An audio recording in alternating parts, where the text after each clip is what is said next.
Box. Is anyone else running the Pavo 3-piece for fun until it is fixed? I mean, you could certainly go through and do that. I mean, any DPS record uploaded in this time period is going to be wiped anyways, so you can enjoy it while it's here, enjoy it while it's fun to mess around with. Warp Core, terrible. Terrible indeed. Geops, August, Dark Ghost, how's it going? Beachy? I'm just getting some things loaded up here. Moment.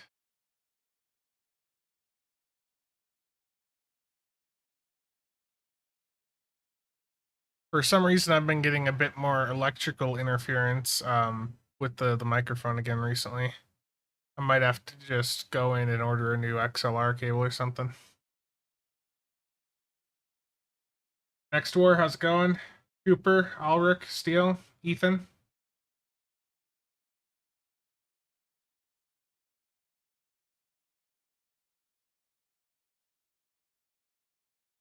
Okay, let's swap over to the proper tab here.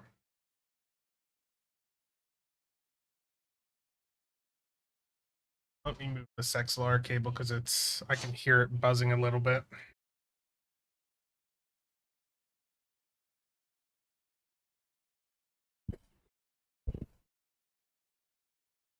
It's not touching any other cable, so I don't know why it's still making noises. Merkstar, how's it going? Mark?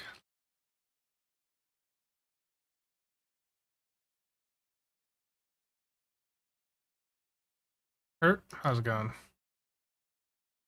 Okay, so the objective today is pretty much to just go in, get some work done on some alts. I've got characters that need ships leveled. I need to get my Fed Psi set up with tanking stuff because I'm going to shift that to be my main tank character moving forward. Yeah, I can barely hear it, but I do hear that there is some static, some interference. I don't know what that's about, but yeah, it's very minor.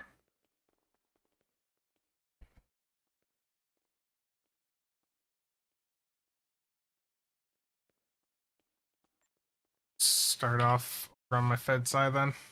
I just got my daily done. I completely forgot that I'd even loaded into the private Azure. A Fed main, yeah. My original Fed character, like my original character is this Fed Psi.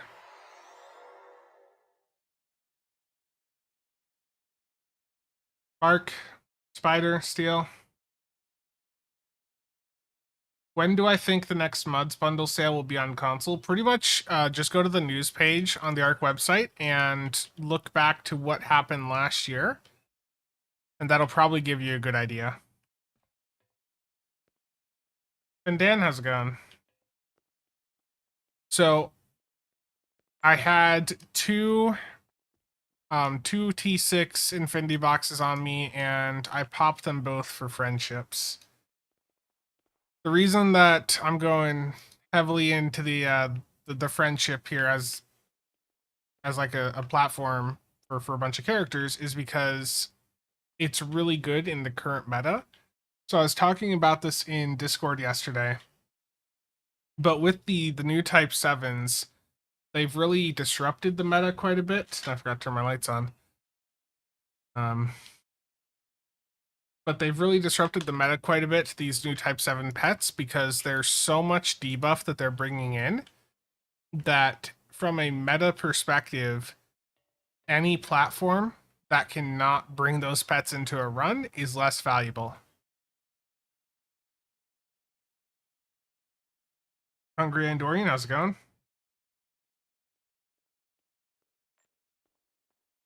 But yeah, the Type 7s, they're extremely disruptive because they bring in so much debuff that each hangar bay is incredibly valuable. And what really sucks for those of you that have been doing carrier builds is that The Type 7s, you just slot them on your build. You don't have to worry about, tossing a bunch of traits on to try and buff them up. They're not going to do much damage. You just let them debuff things for you, and then you focus on getting more damage out of your ship itself. So you just put these on and focus on your weapons, and you're going to be performing much better than someone that is going out and spending a couple billion trying to build up a carrier setup. That's one of the unfortunate things about these elite type 7s is because they're so damn good at debuffing that they really do devalue a lot of other pet things in the game.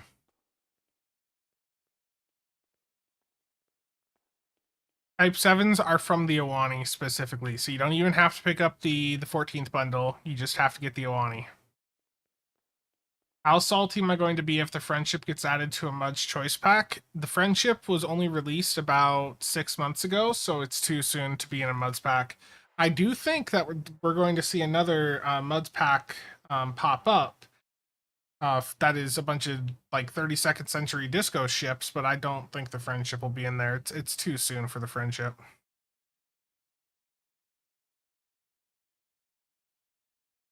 And realistically, I just popped the 2 boxes for it, so I mean I'd be a little salty, but at the same time, I have the Friendship on the characters that I would really want it on, so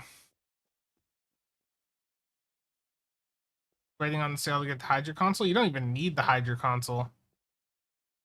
Like the Elite Type 7s, you can buff them up if you want, but you don't really need to. Actually, I need to level the Friendship up on my support character first.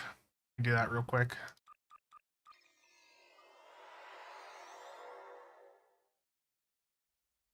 What do I hope to see in the new Muds pack? I would like to see the Crossfield refit. I personally would like to see the Marion in there. The Marion is a ship that didn't really get much coverage, but it's basically a fixed Psi mode Courage with a hangar bay. So given the current meta, and given that my side nuker build right now is using a Courage, I would really like to have that hangar bay. So I would like to get the Marion on account wide unlock. That'd be great. The thing is with DPRM is it's been out so long, like it's still good. It just I think you can very much live without DPRM on a build. Like it really is good, but I don't think it's as big of a deal as it used to be. Okay, I'm just gonna slap together a build on this ship. This character's not even going to use the Friendship, but I need the trade off of it for my support build on the Iwani.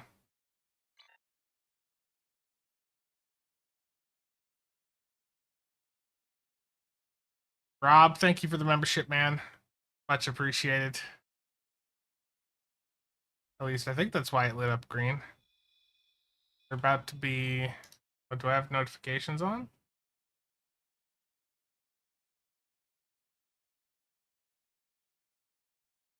A casual build to do some casual leveling, pretty much. This is just going to be a completely just random build tossed on here.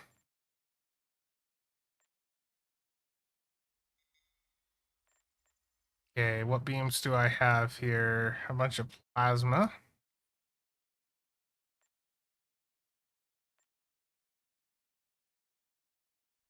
I don't know why it doesn't give me my maelstroms as an option there. This character does have maelstroms.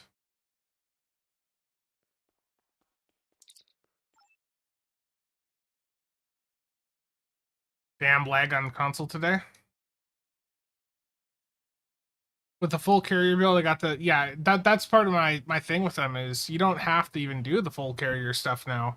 You can take that, all the stuff that you had slotted to buff up your pets and just swap it over to boosting your weapons up, and you just use the Type 7s for their debuff. I mean, you could still put SAT on to give them better follow-up time. That's the wrong NPC. I'm trying to grab my one of my maelstroms.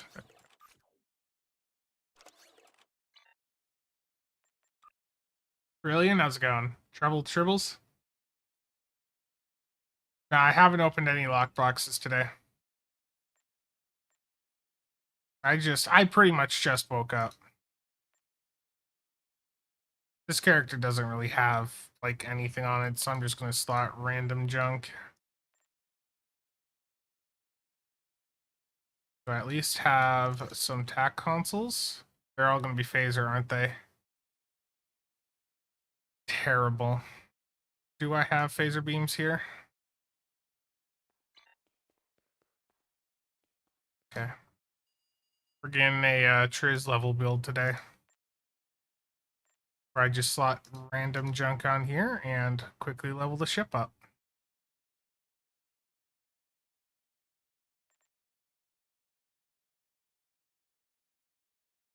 This is like a build you'd see on the on one of the Facebook groups, and the person's like, why am I getting an AFK penalty?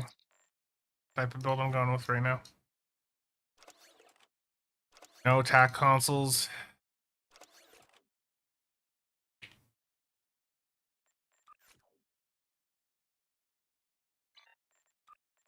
Do I just have like a beam overload or FA here? What do I have?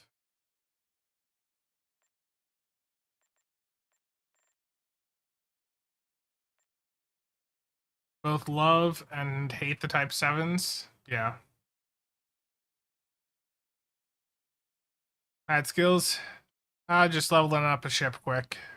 So I'm just tossing all the random junk onto it.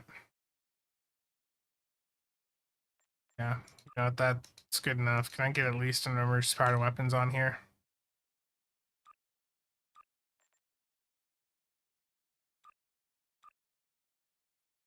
Two.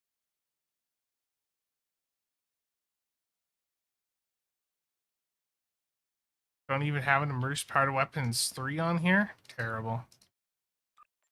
This is an ultra casual build. Give me a fall. Give me a beta. There we go. Again, I'm leveling this ship up. I don't really care about it long term. I just want the trade-off of it. This character's apparently got like nothing. Rob.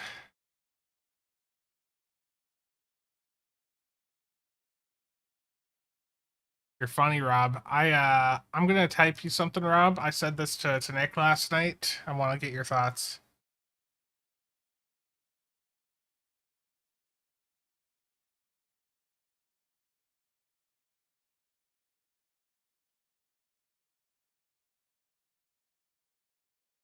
There you go, Rob. Let me know what you think of that.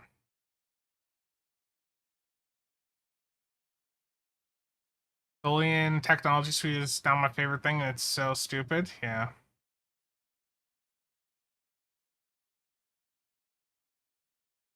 Yeah.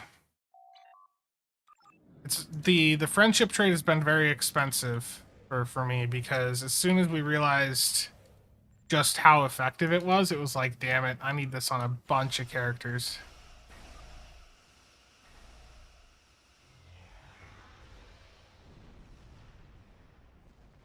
There we go.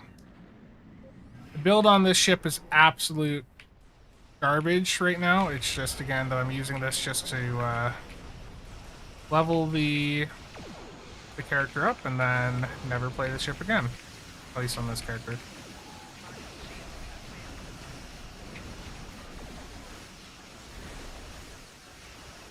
The trait is a damage buff to the ally that you cast heals to. Cooperation is the dominant strategy.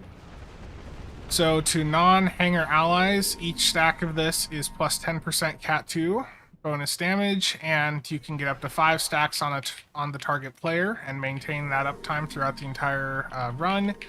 So that is 50% Cat 2 per person using the trait on the targeted ally. Looks like our fight got them to notice us. Let's go over and ask if their thaws might come out of hiding.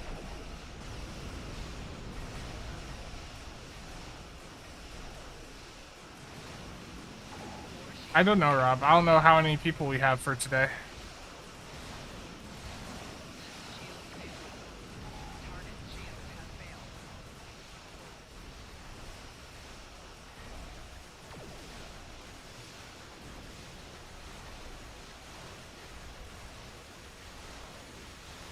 Yeah, this is going to be a slower one because this character, like this is a support focused character. It's not got a bunch of deep stuff on it. Keep concentrating So fire the on Elite the Argala enemy here is ship. going to be a smidge Separate slower them than normal, and whittle but down it's their fine. numbers. I don't even have Alpha on the We tray. will not go quietly. At least doing that would help. I have Domino.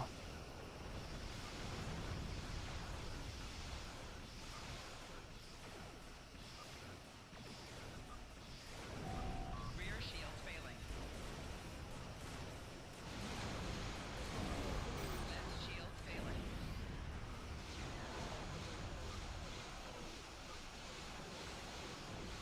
Target's shield has failed. Right shield failing. But the friendship itself will also be like a very good tank platform. My Fed Psi, that's what I'm going to be setting it up for, but I just needed the trade on this You will character stand quick. down and surrender to the Benton Guard.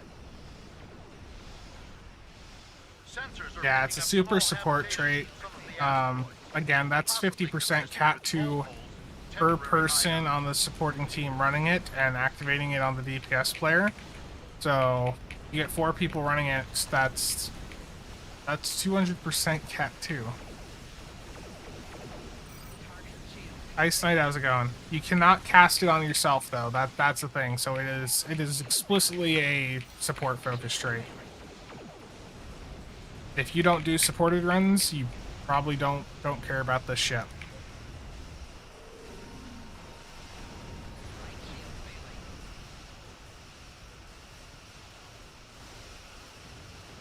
Again, the build on this character's ass. We do what we want, where we So want. very slow leveling process, but it's fine. What's making the phasers bounce around? I think that's just all the pets that I have out. Yeah, the friendship is like the new meta high-end tank platform for high-end runs. Because another thing is too is it can do OSS, so it's got the 2 hangar bays for two bays of Type 7s. It's got access to override subsystem safety so that you can further boost the Iwani console.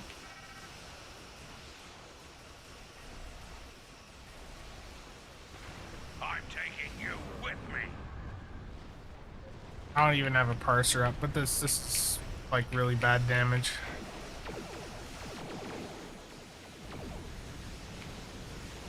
Oh, and I've got things on my spam bar which are just immediately turning off. Yeah, the phasers bouncing around, I think that's just from all the pets that I have out, because Friendship has 2 bays of Type 7s. Also, the Cyclonian shield really does look terrible. I would say so. In a high-end run, the Styx is still fine. The Styx is still an incredible heavy tank platform. But the Friendship right now, with the way things currently are, it's really good.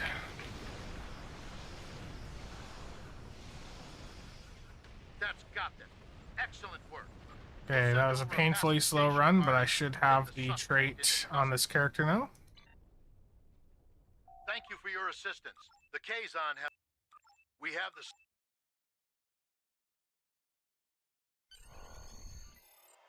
Not very immersive though. Admiral Kane would never be a support player. Terrible. Yeah. Okay, so this character was just getting that ship for the trait, so I can go back to the Iwani now. This is a very niche support setup that I've been using on the Iwani. You probably wouldn't want to copy it one for one. But this is for... This is really specialized for some infected runs.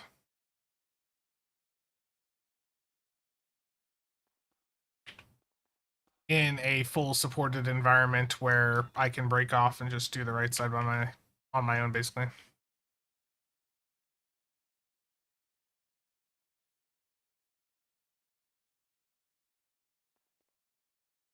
I mean, the friendship, if you're not doing high-end supported runs, don't worry about the friendship. I don't think there's even any up on the market. No. There's literally none up on the market.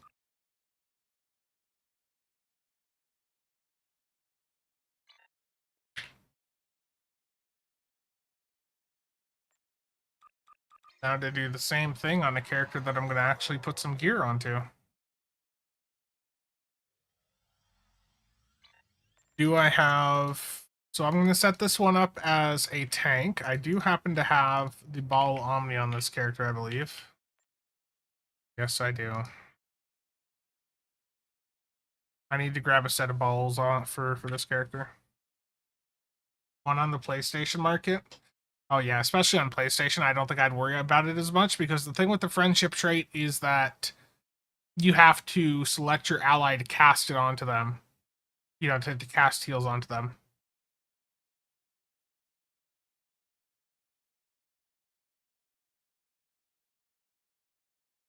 There's top fleet.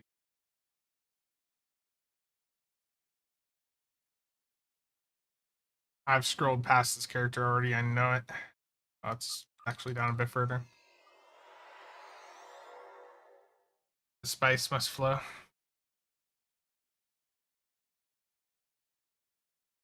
Regina, I would say the official forums, if you can get some screenshots of that would probably help quite a bit there.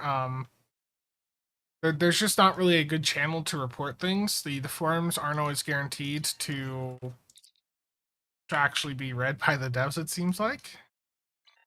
But and that's pretty much the best route to go.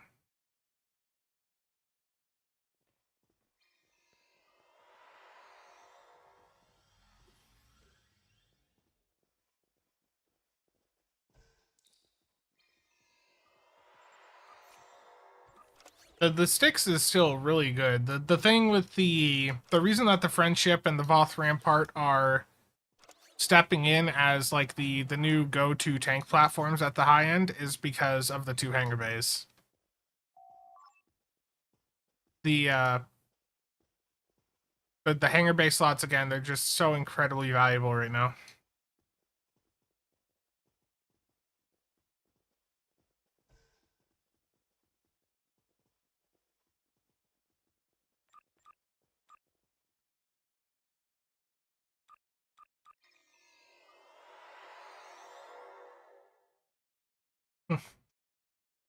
I know, terrible lots.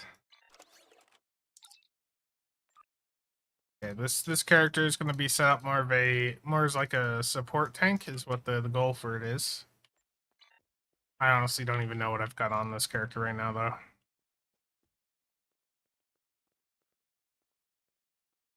I should have taken a picture of what my stick said there. The 7s are impossible to ignore, yeah.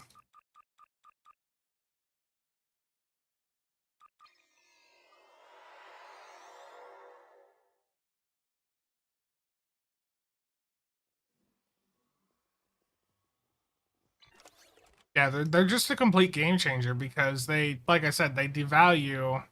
I don't know why I have the Iconian deflector on right now, but um, they're very difficult to ignore.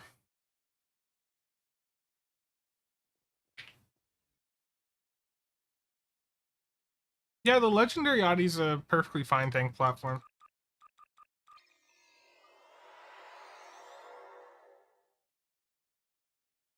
The support tanks, like what I'm setting up here with the friendship, these are a bit more niche. But they're not really the type of tank build most people would want to follow. But if you're doing like really high-end runs where you don't necessarily need as much survivability, then they can be quite nice. Rated. Do I not have the disco core? Oh no. Got Tilly there. I am missing the Celio, I think. Oh.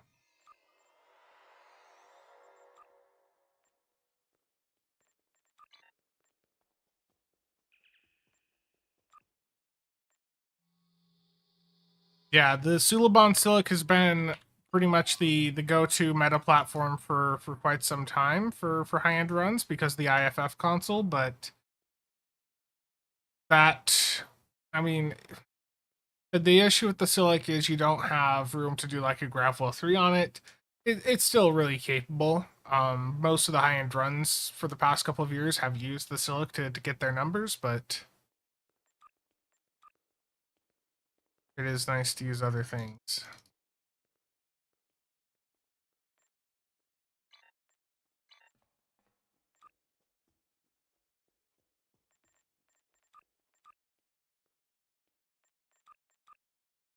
Need all the disco marks.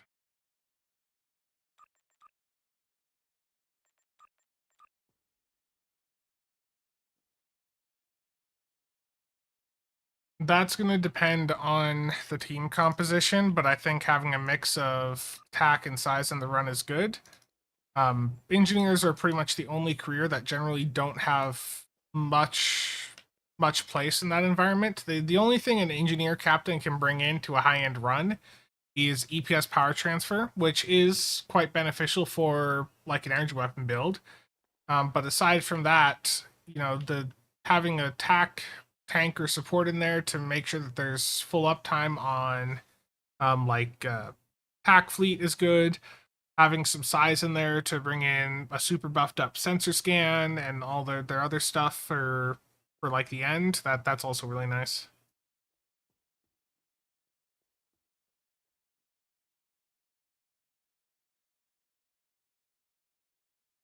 Personally though, I think if I was setting up a support character, I'd probably just go with science right now. Because science has just a really good tool set for supporting or tanking.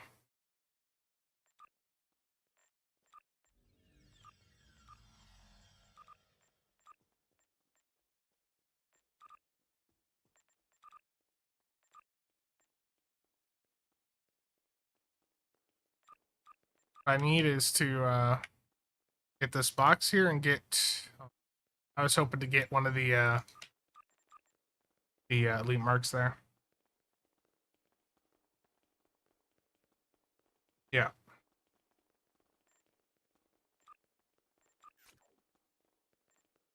Okay, for the time being, I'm just gonna slap on a random core here.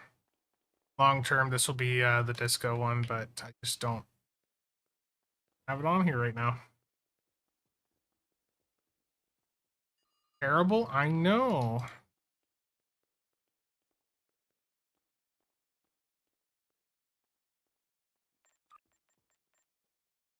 Do I have a team bat on here?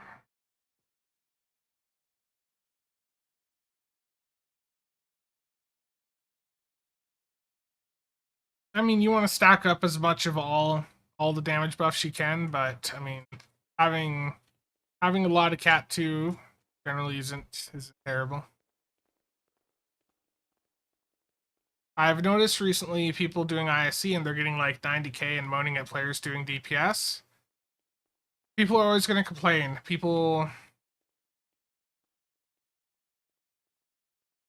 Trick, how's it going? Um, I mean, you're always going to get some people that just complain about everything. Not much you can do there for them.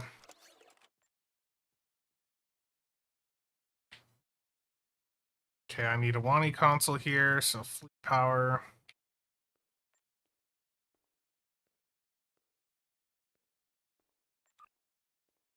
Just gonna start grabbing some consoles here, and I think this character's even got a DPRM. Does.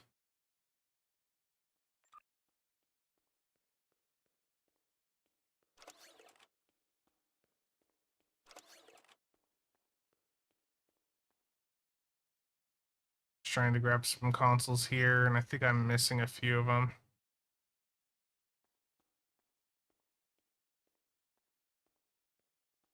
I think secondary shield projector, that might be a console that works with the trade off this. Old console, Orca.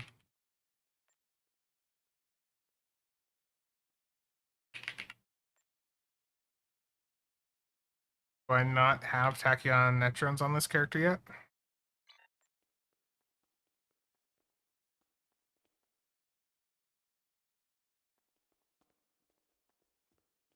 alone on Twitch, so I went here. Yeah, the YouTube side generally has a bit more viewership.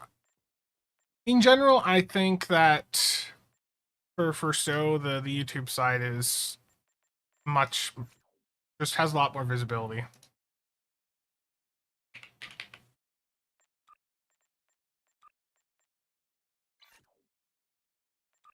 Okay. Tachyon net drones.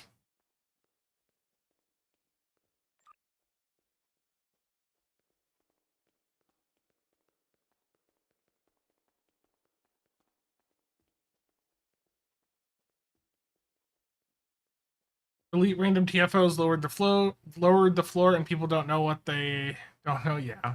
XGym, how's it going? When do I think the Iwani's console will get nerfed to hell? I don't know. The Cryptic seems to be fine with the numbers of the things they put in. I was told that they think that the Type 7s are acceptable, so I have to assume the Iwani console is going to stay.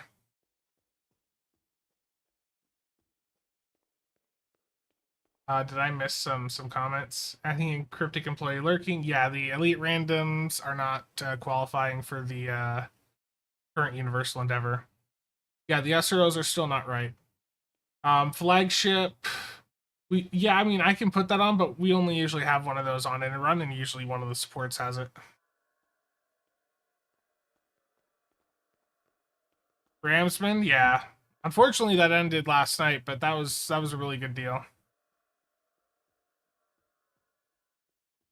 I like both the console and the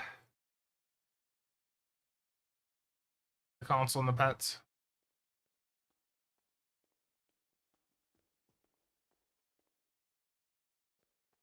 What will I pick up as a reward ship for last year's campaign? So with my event campaign last year, I ended up going with the Vodwar Juggernaut and immediately regretted my decision because Vodwar Juggernaut is not the current meta pick for Do, in my opinion.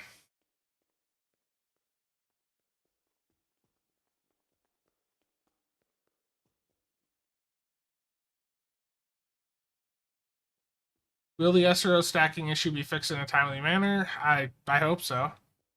Didn't they fix that one with the last patch? Just do a lot of debuffing? Yeah, they did. Something on my glasses here.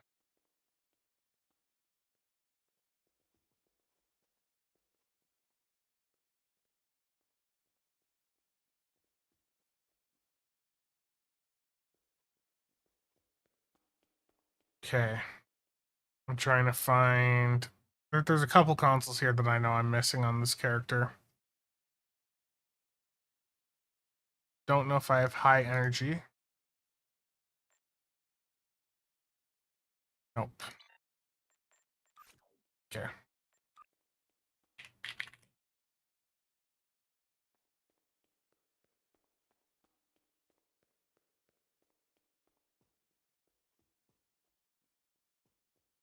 Time to delete some ships.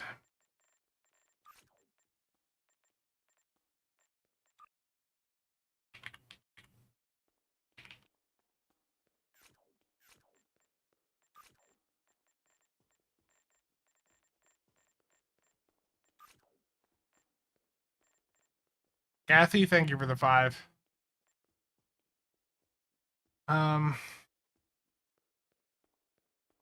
If I missed any questions, guys, just put them back in chat and try and... I think I'm caught up, though. As for what I'm going to use my, this year's event campaign on, probably it'll be something like a crossfield refit for a character, but hopefully if we get that in a Muds bundle, that'd be great. Yeah, they are aware of the issue with SROs, and we'll probably see another go at them trying to fix it with the patch next week. Poor Cardassians all went terrible. I mean, you can use Watchers right now. Watchers are working.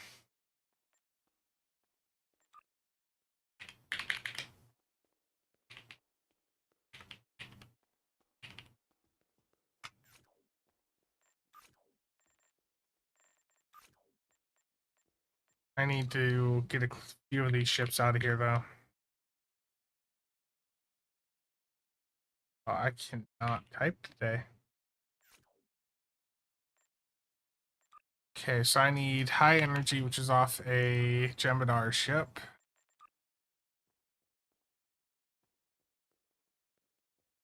I would never have watchers just sitting around.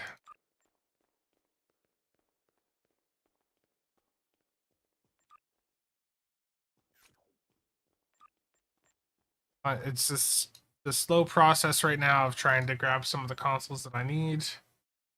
I need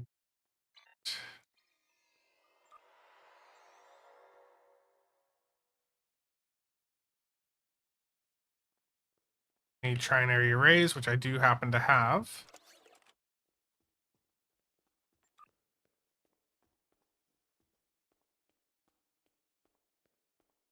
Just a slow process of me going through finding consoles here, and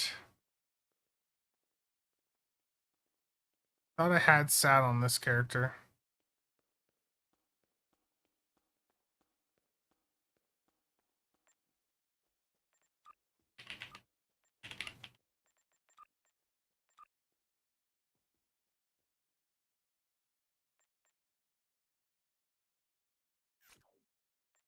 Apparently not. Okay, so that's another ship to level up. But I'm gonna need the trade off of that. Free shipping for consoles? Yeah, pretty much. Okay. Um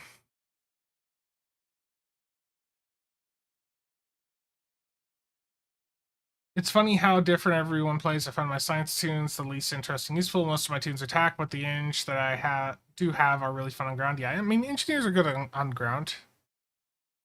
It's just that for space, Psi and TAC are much more interesting.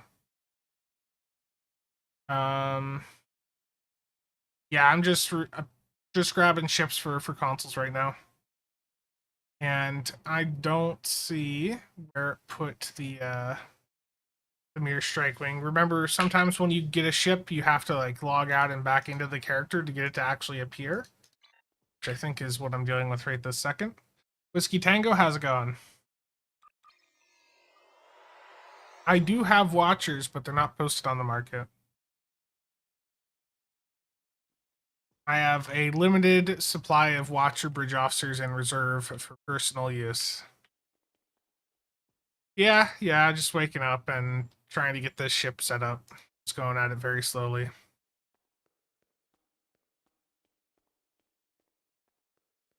That console.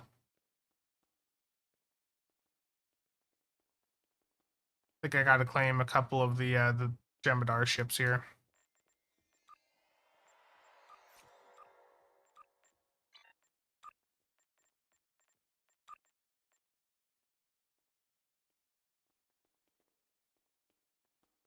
This is any targeting I need.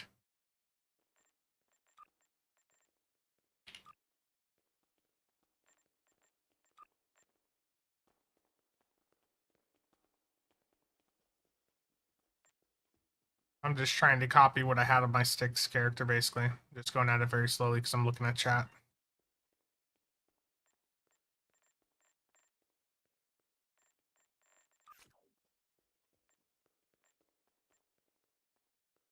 Like, why isn't the ship there? It's because it gave me a box. Okay. And I need Strike Wing Escort.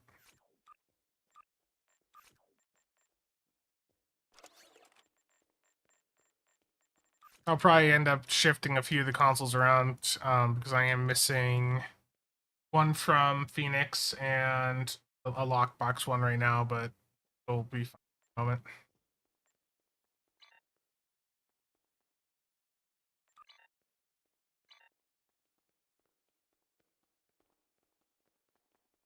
Ingy only has like 2 buttons to press in space. Streamlined efficiency.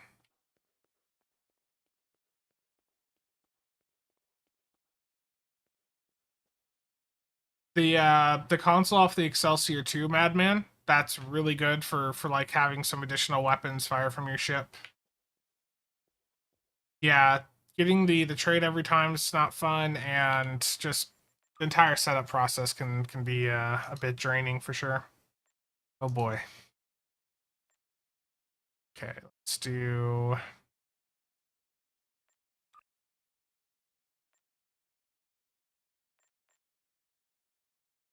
I gotta find. I literally set one of these up and was sending it to Nick not too long ago.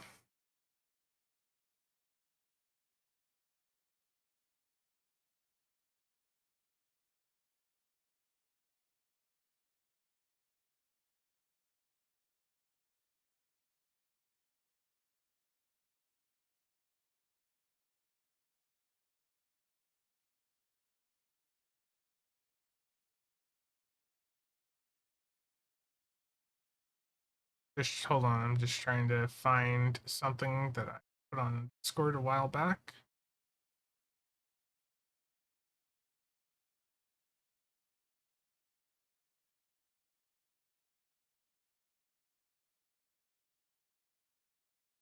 But also, I guess the point defense consoles are also good for some extra weapons fire from your ship.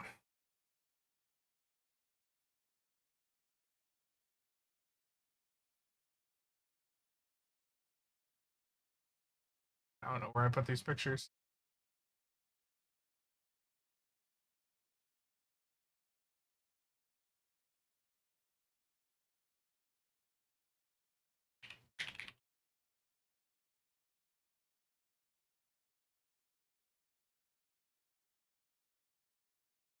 Terrible.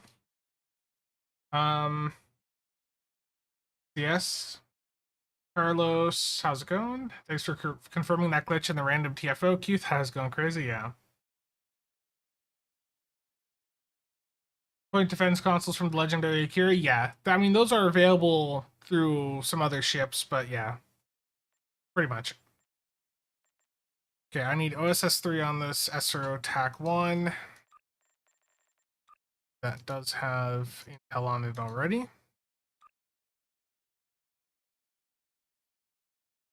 The beta I can get over here. I had like a torps. I don't even need the torps red, do I? Just do more Intel stuff. Yeah, Madman.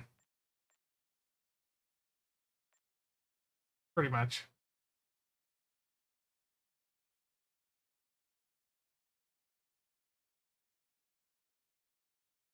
Trying to find. I had like the BOF layout for this that I wanted to go with posted on channel somewhere. I just gotta find where I put it.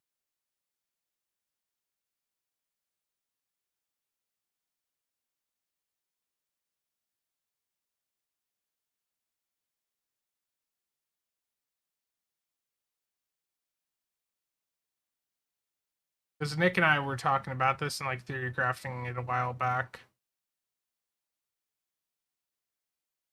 Might be in his.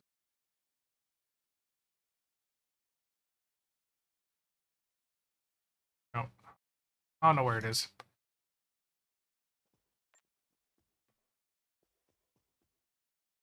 Had spring break off this week and ended up creating and leveling 4 ROM tack on the line tunes that I will never use. Oof, that's a rough one.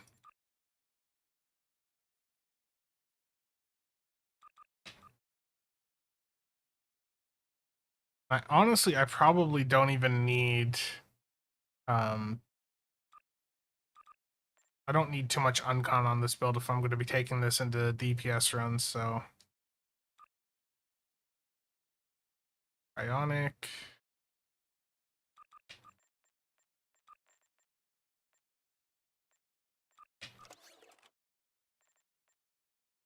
Ionic's already on.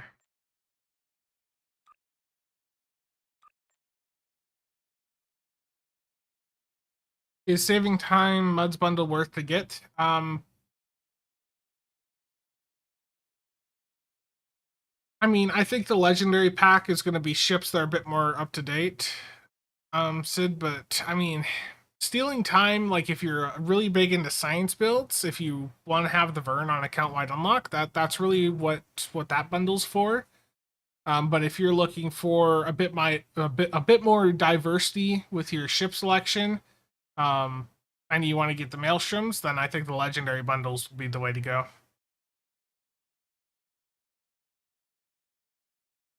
Yeah, honestly, when you're going in and setting up a character, like just going over to the the BOF trainer and just grabbing all the abilities for your bridge officer, it takes a couple minutes, but it's very much worth doing. He needs of the many on this.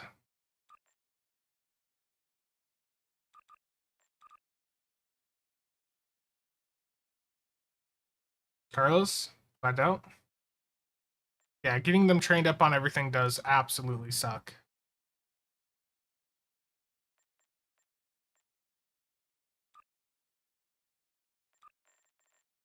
And that Crenum.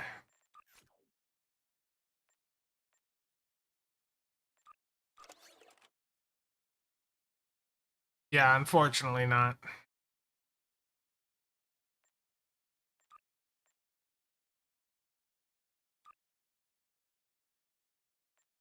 Do I have DRB on this? Yes, I do. And I mean, I really do not need to have the viral impulse burst here, but I'll just leave it for now. Just go with that.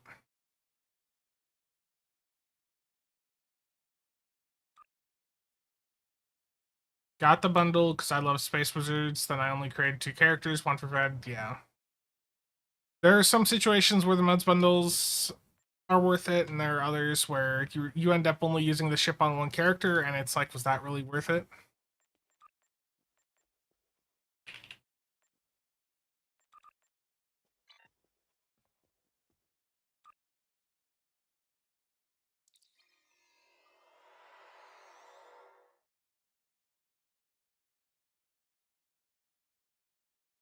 I mean, there's some of the Muds bundles I've purchased so far where I haven't actually used a single ship from them. Like the Into Darkness one, I really haven't used.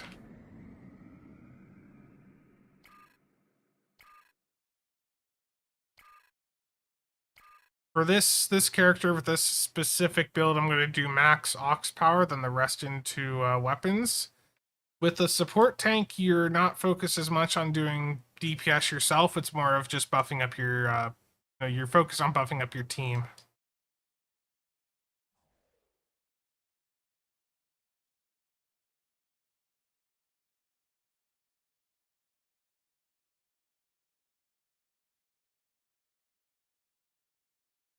And some of these consoles on here are just temporary, so I'll be taking some of this stuff off later.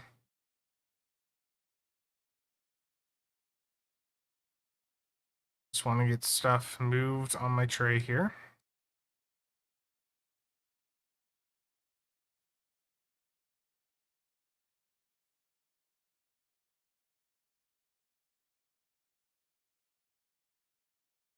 The issue with some of these things is if I do drag them off the tray, they will find their way back on. Watch, your bridge officers are from Lockbox. Nick, how's it going, man? SAB needs some stuff still, but I'm working on it.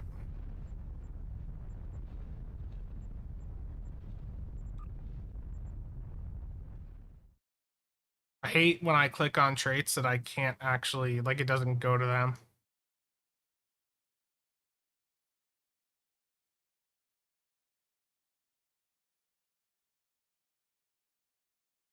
So, I don't have redirecting arrays on this character yet, and I have a lot of ships I'm going to have to level up.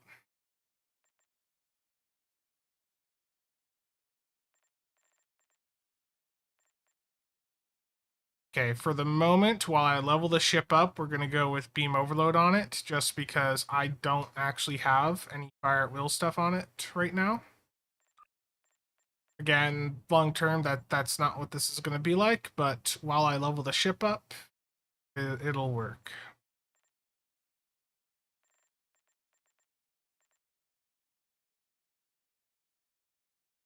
you focus on your weapons. When you're doing Dusai, usually you're going to be focused on your weapons with the... I mean, some people are going to have different opinions on it, but for me, I would focus on the weapons and then the exotics as a secondary. Yeah, on the options window, there's a way to go in and save your HUD and keybinds on one character and then load them on another. It's right in the settings. Just gonna slot some random thing on here for now. I guess preferential targeting. I've got a lot to fix on this build. Nick, I know you're about ready to say something. This is just for while I level the ship up because I don't have FAW stuff.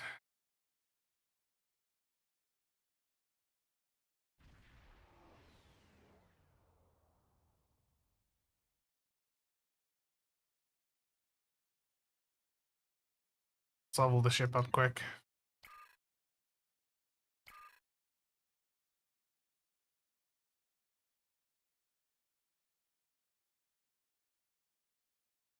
Yeah, under what scenario would you run a different skill tree other than tackle? It's basically PvP.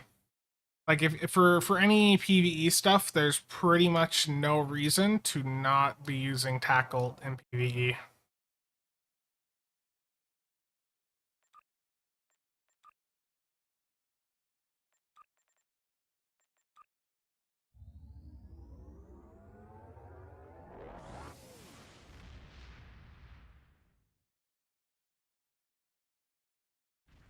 I'm gonna have to level up a bunch of other stuff on this character, but I just want to get this ship leveled up quick.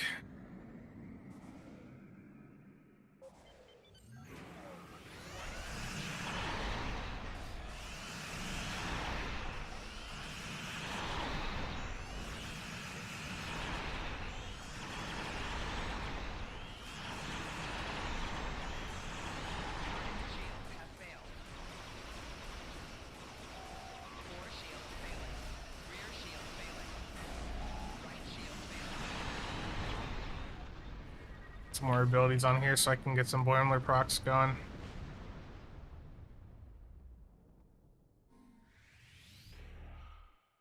You have entered an...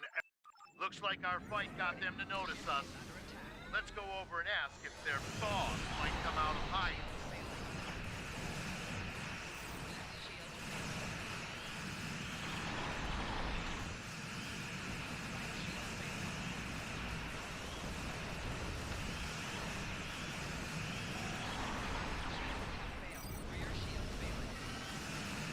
Keep concentrating fire on individual ships. Separate them and whittle down their numbers. We will not go quietly.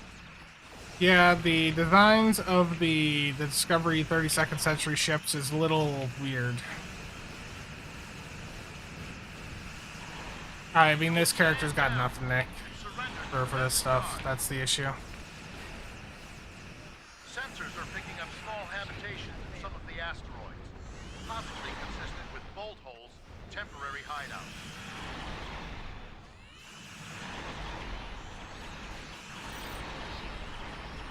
We do what we want, where we want.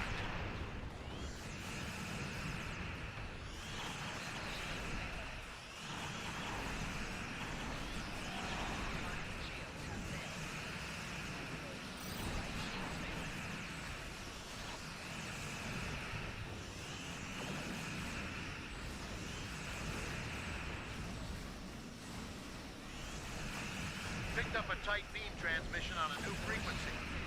We're jamming that spectrum of their comms now, but it was probably a call for assistance. I'm taking you with me. Target shields have failed.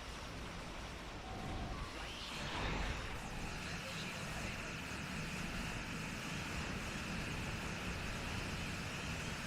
That's got them. Excellent work. We'll send over a pacification party to take the suspect into custody. Okay, I missed a few things in chat here, so let me get caught up.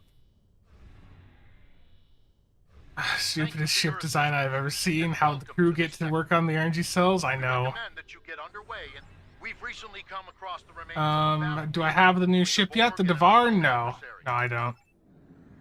The thing with the Devar is that the trait right now is broken, and I mean the ship itself, the Devar is a capable science platform, but I don't think it's really that much different from the other science platforms we have, like the Vern, the Edulg, or the Lucari one. It's a good ship. It's just not necessarily for a play style that I tend to do that much.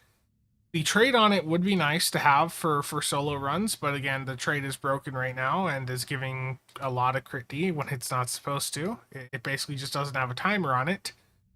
I was thinking about it, and that trait would be really beneficial in longer duration solo runs, like the type of stuff I tend to do.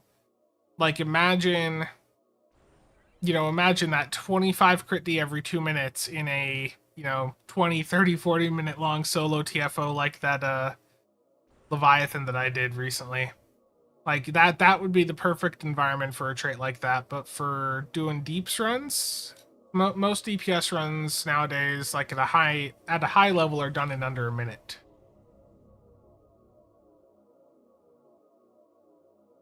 Yeah, that should be this ship leveled also on this character. I'm missing a few other things in chat, so let's get caught up here.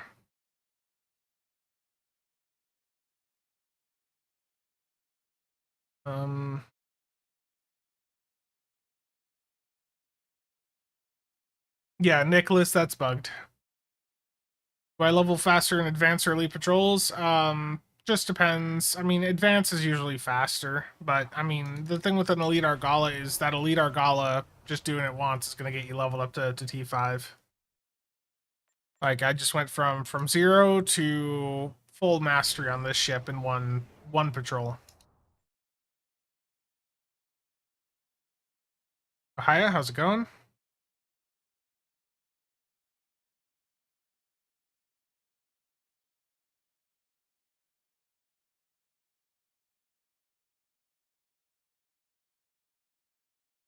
The ship showed off from that new race. Oh, yeah, I know what you're talking about.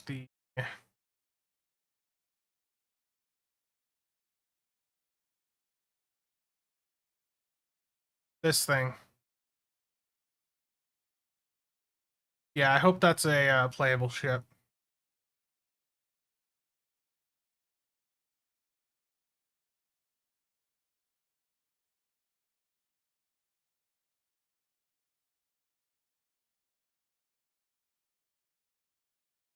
Yeah, I think it's a neat design.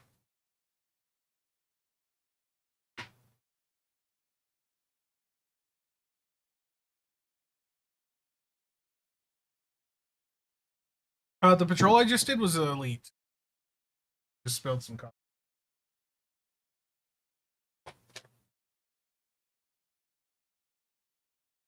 Yeah.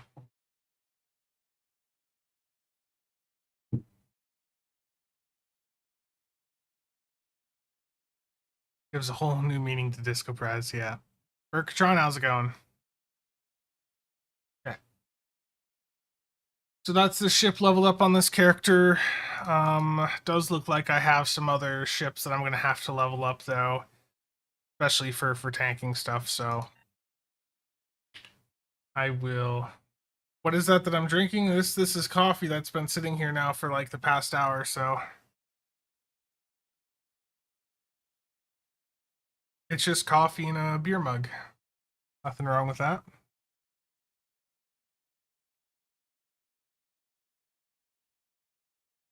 I want to check and see if I've had anything sell on a couple different alts.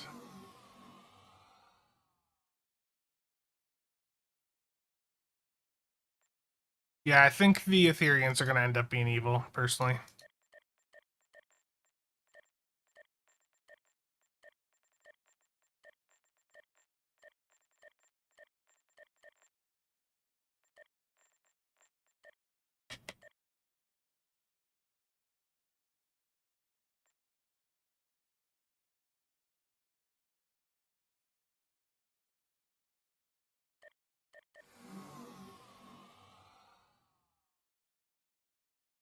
I never really got into Eve. I thought about it a long time ago, but it just at the time period I just did not feel like committing the time to figure things out in it. And right now I just don't feel like I have time to get into a game like that. Axel, how's it going? I know, you know, evil Ethereans, impossible.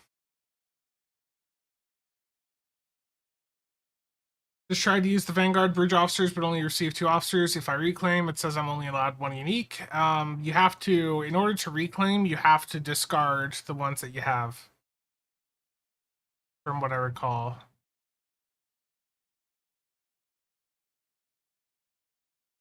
Is the third one like in your overflow bag or on your off like on the temporary buff roster?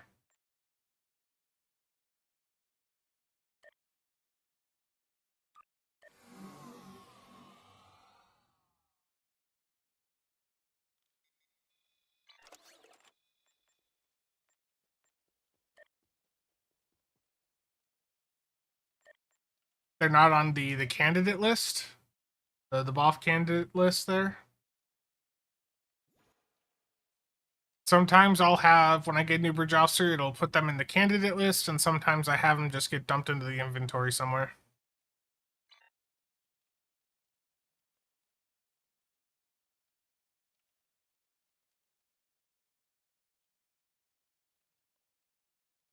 Yeah.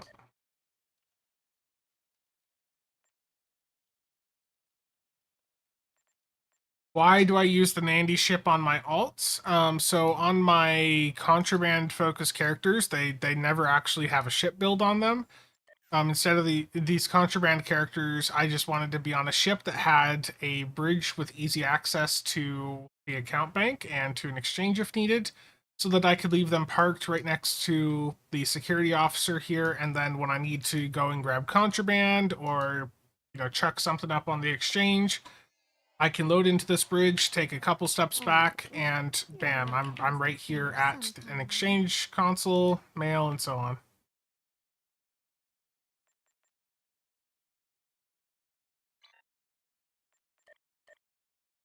When you go to the stations tab on your ship, there's no bridge officer candidate thing down at the bottom.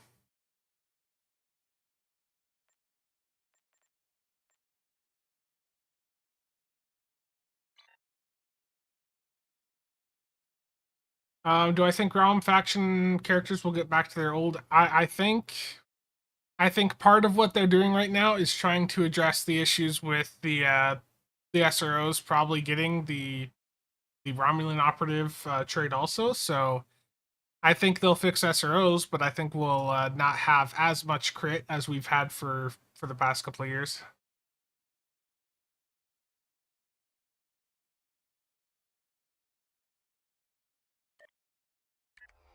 Oh, I mean that's good though, Brian. You found where it went, so delete it and reclaim the pack.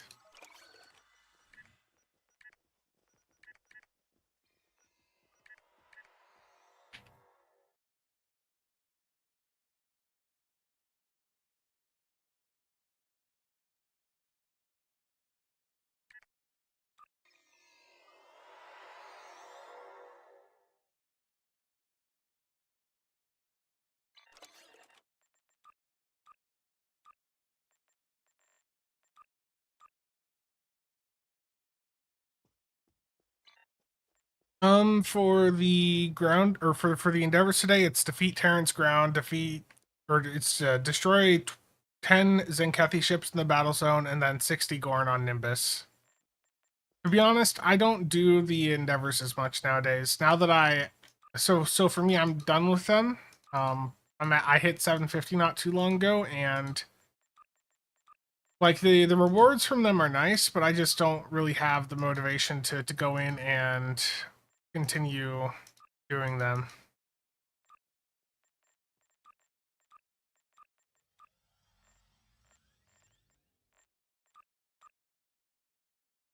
Heyo, thank you for the follow.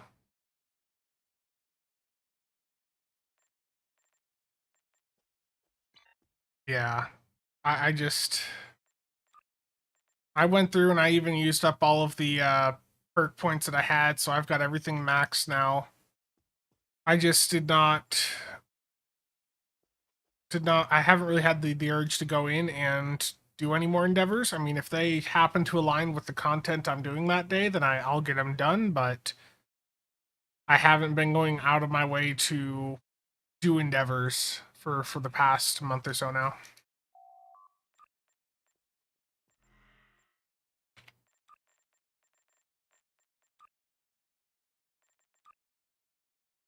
I want to see what are technicians going for right now. Ox to bat techs are 7.5 mil per.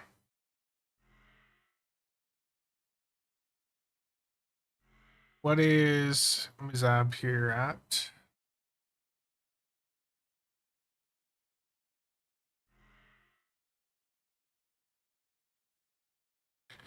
If it's if it's just in energy damage in space, that's usually very easy for me to do because SOB is in a rainbow cannon build, so that's just like hop into an Argala. Like that I can do, but I'm not going to go out of my way to go kill 60 Gorn on Nimbus.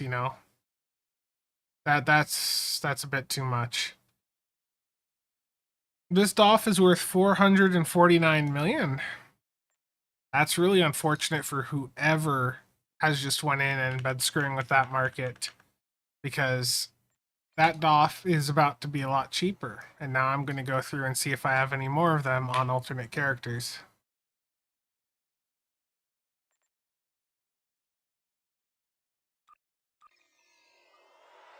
Do I have a list of personal ground traits that are must have? No.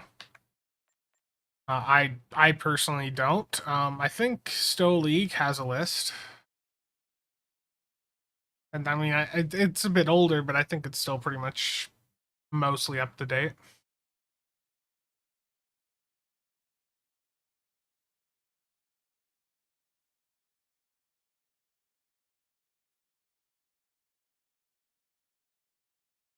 I'm logging in, doing event ASAP, and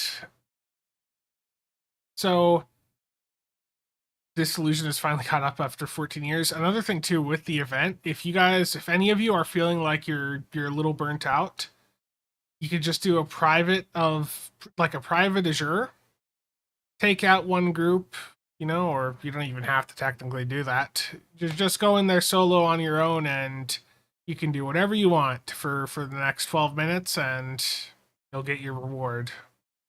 Even if no ships are saved, you still get the reward, if you get what I'm saying.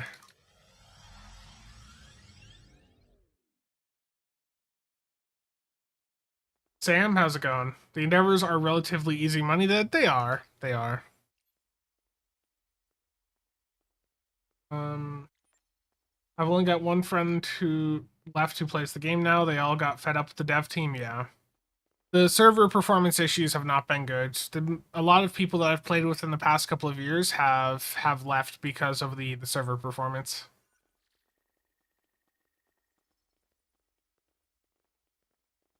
Thoughts on Intel Handler? I think it's a good trade. I do think it'll probably go up over time. I mean, that's 4% crit chance, right? So what is that at right now?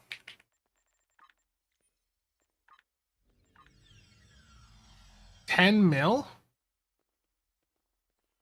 Damn. I mean, 4% crit chance is nice. I think that will go up over time. I don't know how long it'll take, but just keep in mind that last generation is now out of circulation. You can't go in and get the last gen lockbox anymore. It's just back to infinity.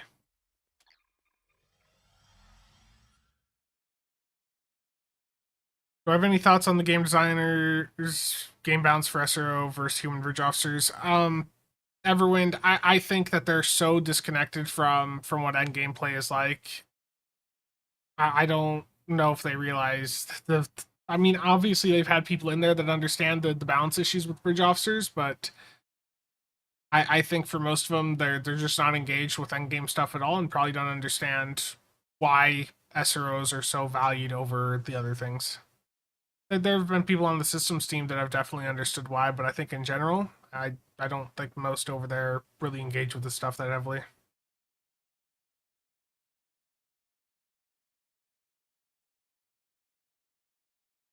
Sander, the nebulas, you can do the one for the Oxtabat technicians, but keep in mind with those, you can also, those are bound to you, but if you get a bunch of extra ones, you can break them down into the 3 rares over at the, the, the vendor on like the academies, and you can break them down to 3 rares, which can be sold. This event sucks. I mean, the rewards apparently are pretty decent. How many questions have I missed? Okay, a lot. Could I tell you what are good traits for Scientitude with the DPS build? I mean, it's basically the same as Attack 1, David. You just can't do a good day to die. So basically look at what you see for a attack character doing a similar DPS build and pretty much copy most of the traits, just with a good day to die. Just put on just some other like crit boosting trait or something, or damage boosting trait. 2 jelly events in a row. Alan, how's it going?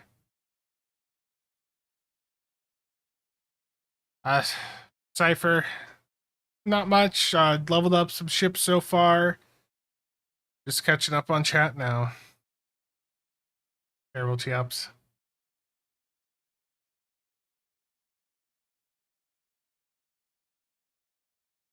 How much is Shadow of a Mountain? Well, Shadow of a Mountain isn't that Lobby, so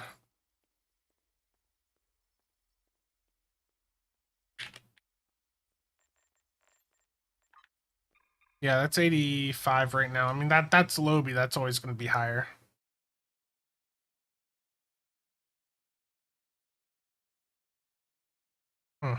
Houston, how's it going? Admiralty rewards are broke. Gotta love it.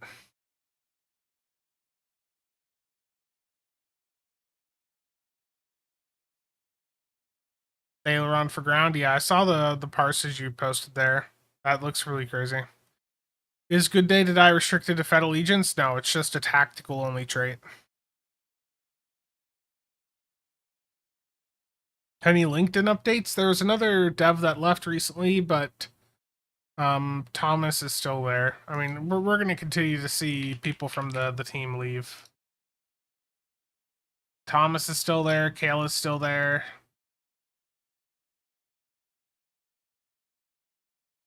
But it's, you know, clearly that there are still people trying to find opportunities elsewhere.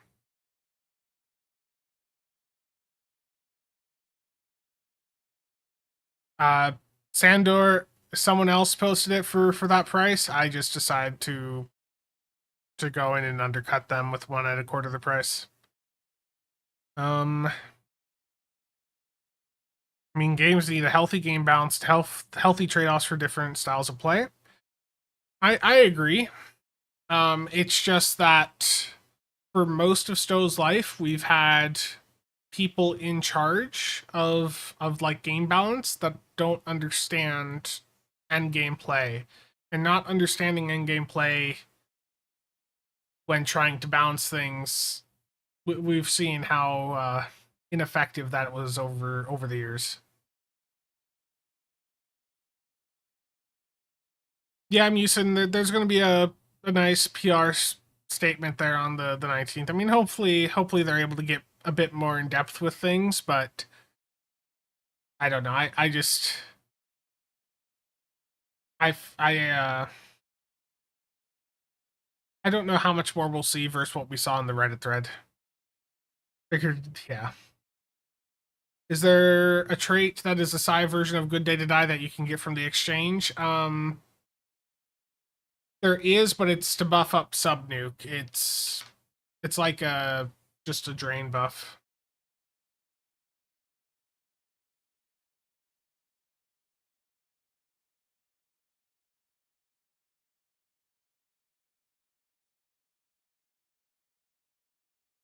They should hire, yeah. I applied to DECA. I never heard anything back though. Hopefully DECA will improve things, yeah. They are going to fully move over to Europe. I don't know if the game server will be moving over there. Yeah, the science traits are not as impactful as a good day to die. Absolutely. Hire Spencer.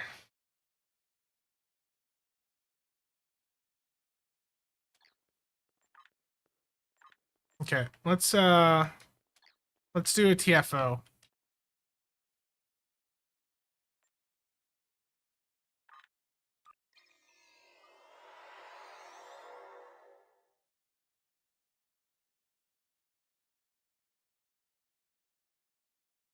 Terrible Cheops.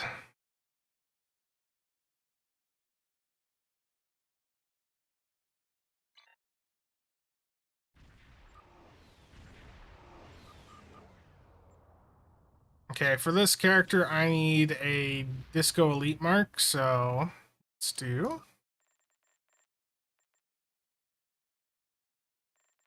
Let's do everyone's favorite TFO, Starbase 1. Let's do Defensive Starbase 1 Elite, Public Queue. Here we go.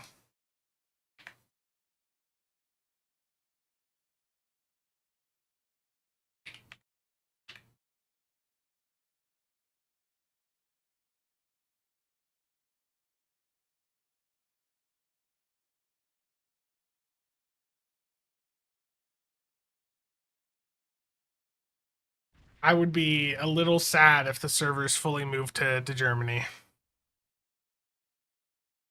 Yeah, Public Queue. Public Queue for Defense of Starbase 1.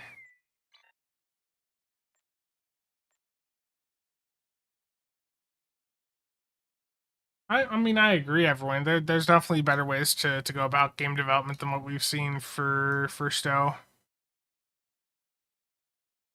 Thought Corfez was everyone's favorite.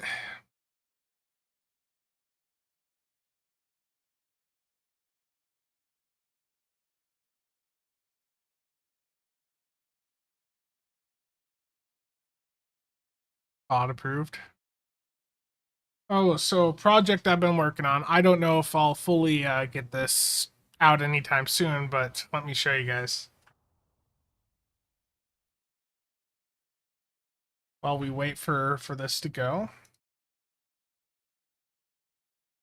I've been getting my NAS and Plex server back together, and my EVGA X99 motherboard died, so I ordered a Chinese X99 motherboard off AliExpress, and it seems to be working quite fine. But I'm thinking of doing a video where I do like budget PC versus STO, and I'll just use like an old X99 platform here, and just show how a like an X99 build that you could put together for like under $300 will just absolutely just obliterate STO. At least that's my thought of what I'm thinking of doing with it. This does have a bit more RAM than I would probably use for that. This has 128 gigs of ECC memory in it right now. But for the video, I'd probably just swap that out for like a 16 gig stick of like more traditional memory, just to have it be a bit more like what most people would put together.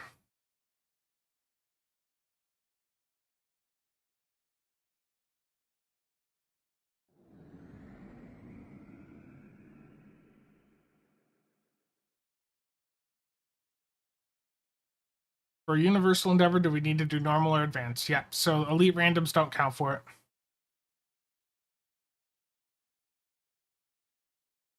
I hit the button, did it not go? I accepted the thing, why didn't it go? Okay, I'm gonna requeue for Defense of Starbase 1. And it immediately popped. I declined it, I thought I accepted. Damn it. My bad.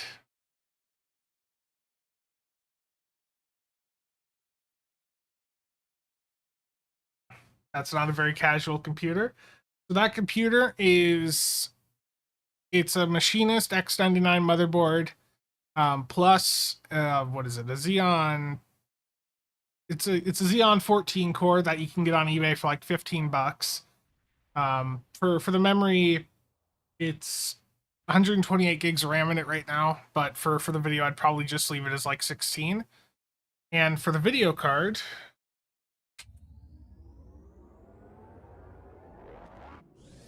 probably go with my A380, which I mean the A380 would be the end game graphics card in it anyways, because the transcoding capabilities. Listen up. The war has not been going well for the Federation, and the Klingons are advanced. The Duderstat, I think, has been one of the most underwhelming lockbox ships in recent times. I cannot recommend it at all. I know.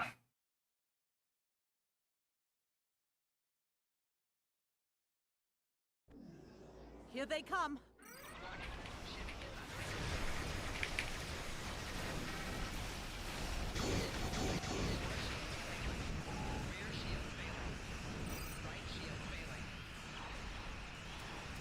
We're prepping for evac of non-essential personnel and civilians.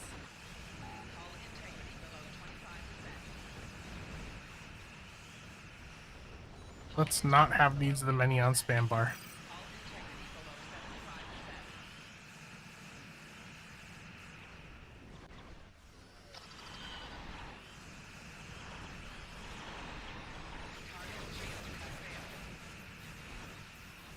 The only thing that sucks with the A380 is, I was watching Wendell on Level 1 Text, and he was saying that apparently some of the A770s can be modified for like SRO-IOD. So if you want to do some like PMs with it, the A380 doesn't have the same level of capability from what I've seen.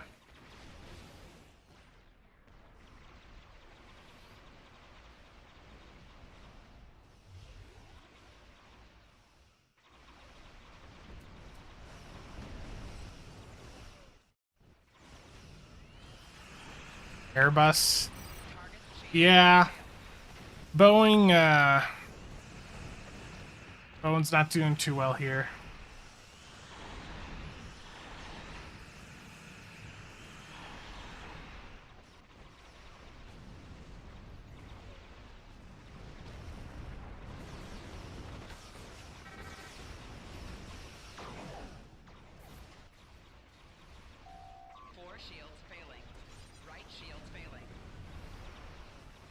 Yeah.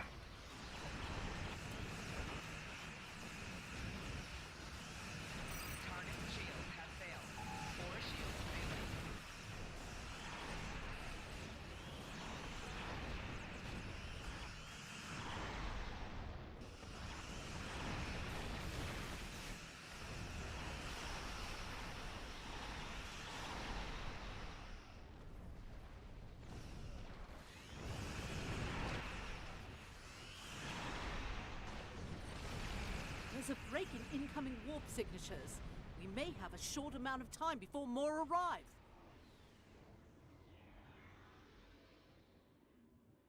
Terrible. Yeah, I do think Some heavier ships incoming. Raiders and battle token for cruisers. console players to move over to PC would be good. You know, I'm not, when I say stuff like that, I'm not anti-console, but I think it's clear with the way that the game is, you know, that the PC version's always going to have more capabilities and get stuff, you know, before console. So long term, I would like to see that there be an option for console players to move over to PC. Ideally, it would just be that there's like a thing you could just buy to move between platforms.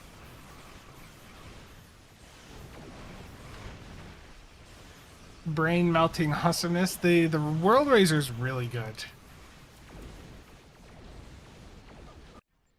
The tornado skill is the console off the McKee Raider, Badlands something.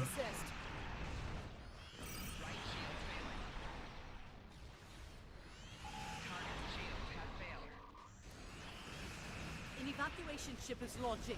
Give them cover. I mean, combined, that wouldn't surprise me, but nowadays, like, most of the reports I hear from people on console is that things are not the most lively. I mean, right now should be a good bit of activity for console players, given that their 14th event just started, but... You know, for those of you that play on both, you know, PC and console, how is the activity over there compared to PC?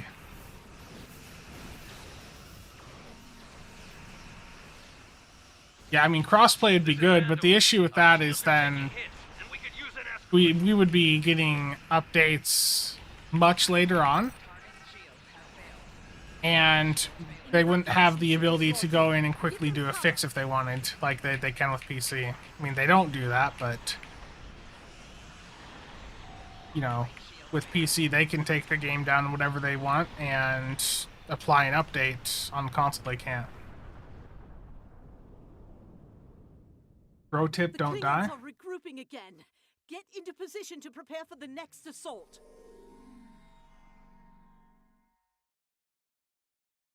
Yeah, the World Razor just overall, I think, is just a very great DPS platform. Here come the Klingon battleships. I ran it for a bit last year, right after it put into the game, but I swapped off of it because the Dalkina with the experimental weapon just is better for my playstyle.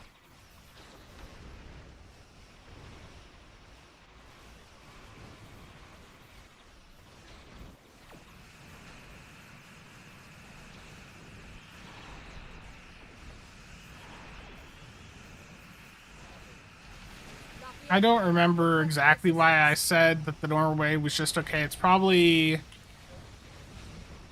the lack of a cloak. You know, that is unfortunate. And I think the bridge officer setup in general does have a few trade-offs versus, you know, like the Dalkina.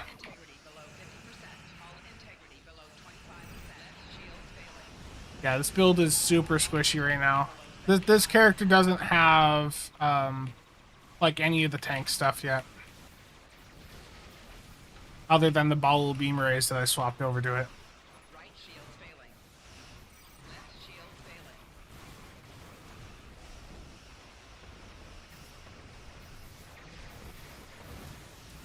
Yeah, I mean, go with whatever you think looks cool. Keep in mind, though, with that ship, if you play a lot of characters, that is part of the fighter pilot mods bundle. Four shields failing. Right shield failing.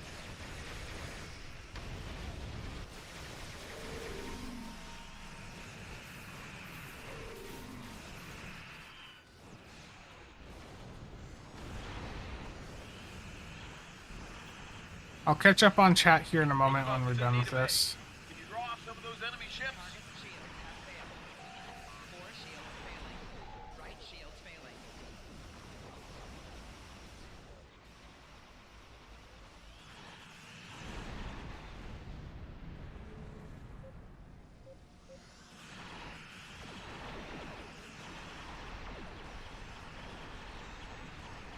It's the closest thing in the C-store to the Dalkina, but it's not as capable as the Dalkina. The Dalkina has an innate cloak on it, and the bridge officer setup, from what I recall... I mean, I'll take a look at them again here in a moment, but from what I recall, the Dalkina is a bit more flexible. And obviously, it's got a full Lieutenant Commander intel on it, whereas the Norway, I think if I remember right, it just has a Lieutenant on it. There we go. That'll hold them off, for now. I don't know how much longer we can keep up with this kind of war. Today was a good one. At least there will be a tomorrow. There we go.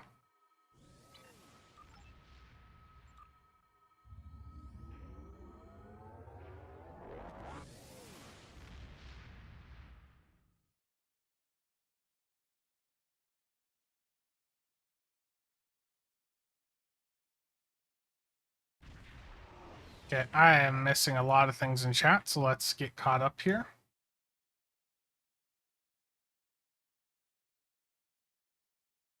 Lost all those rewards when I switched to PC.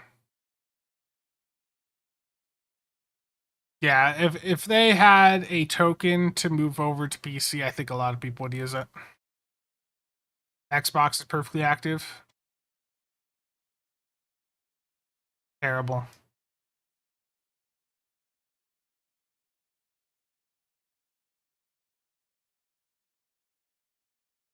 So here's a controversial opinion. There are pros and cons to the Deluxe being at 500. The pro is that for people putting money into the game, you're getting a lot more dilithium with your money. The negative is that if you're a free-to-play player, grinding Zen is much, much harder. I did not mean to beam to ground.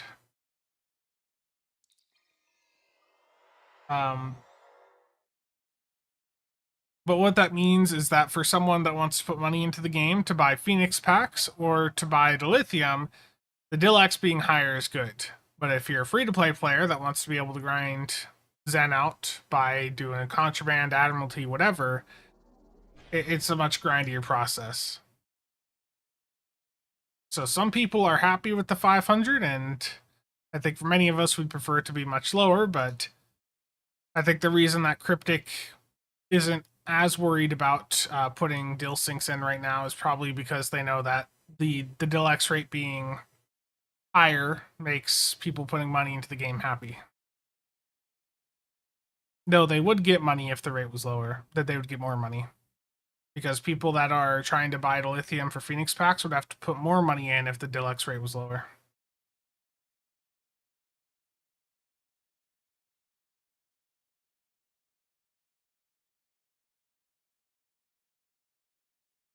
Some motivated players still?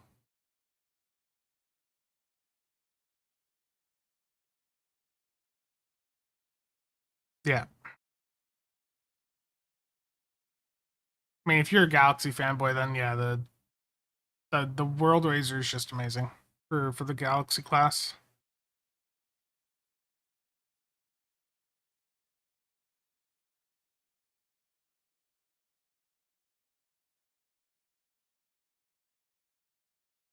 Are the Lucario rep beams any good? The proc on those I think is a little bit higher than normal, but in general, like I wouldn't go out and spend for a set of them personally. Like you're not going to get that much from them. Disco D7, yeah, it's good. Yeah, the new Borg are able to adapt to everything.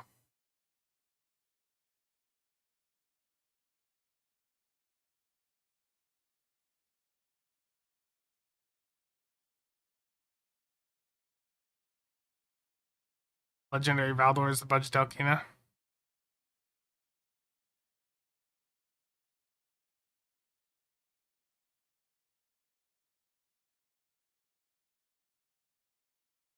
Yeah, Michael, I mean that's something perfectly valid to do. Whenever I need dilithium now, that's usually what I've been doing. If I was to update my World Razor build when I switched to Isomags, I pulled out my World Razor recently for a deeps run a week or so back. But I had torps on it.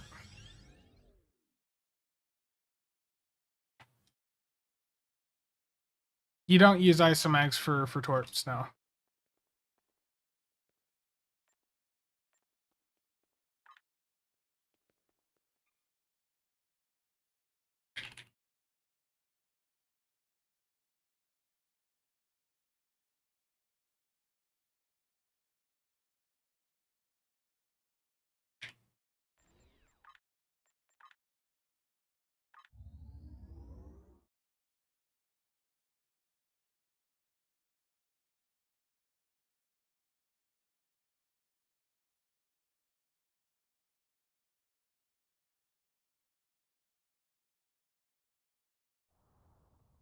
Yeah, this is what I brought out with the World Race recently for a couple DPS runs.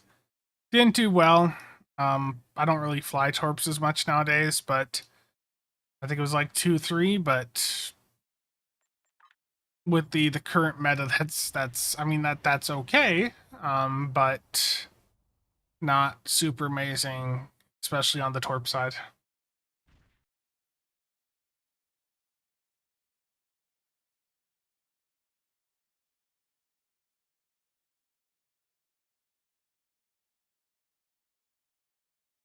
Yeah, that's how I have my World Razor set up right now. If I was doing energy weapons on it, I would do isomags, absolutely, because that's 5 isomags. I know, Chell. No, I'm not. Okay, so on the topic of the Delkina versus the Norway.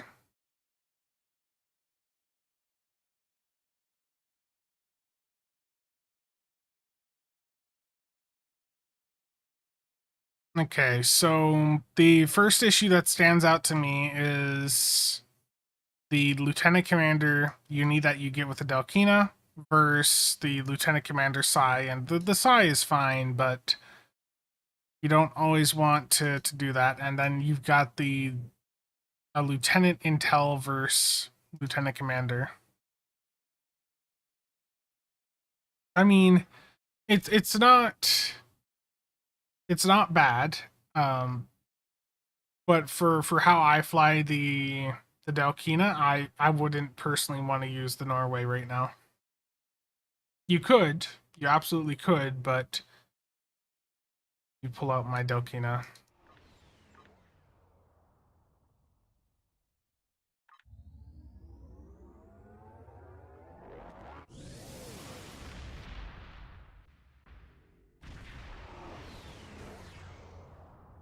So the first thing is I'm losing the cloak if I don't have the Dalkina, which if you're on a Fed character, you don't care about cloak anyways because you can't get infiltrators. But the stations here, I mean, I guess you could set up something similar. You'd have to, I mean, I'm not using any command abilities right now, so that's not an issue.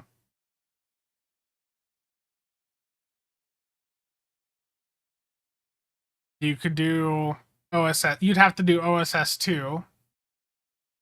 Or not even, you could, I mean, you could get it fairly similar. You'd have to do OSS 2. And you could do like DOC 3 on the Norway instead of DOC 2 on the Delkina. I mean, it's a fine option. For me, I don't like losing the cloak, but most people don't care about cloak.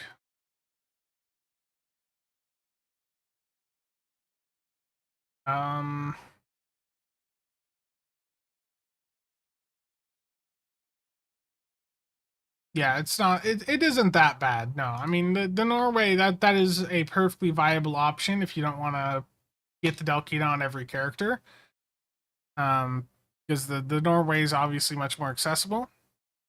You are losing an isomag versus the Delkina, which is another negative for it. So to me, really, when I look at this, the two standouts are the loss of an isomag and the loss of the battle cloak.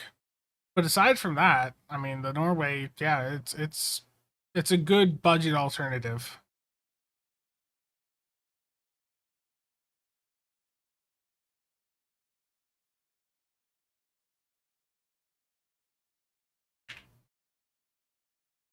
The D7 Merc Worker's nice, but my issue with it, with the plasma stuff, is you do lose that experimental.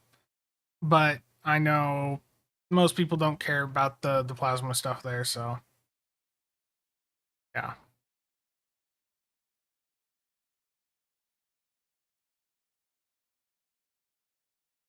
Intriguing.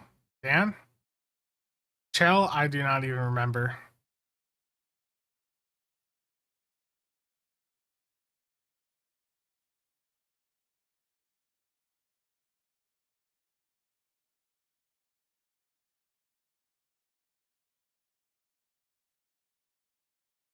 Seeing some nice Vipers right there.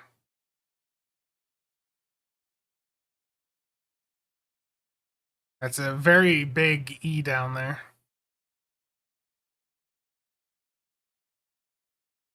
I remember when I was younger wanting to pick up the these smaller BSG models.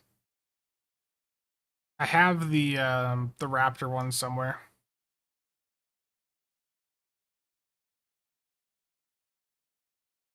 Yeah, I need some like glass cases like this. I know IKEA has some good ones that I saw people mentioning.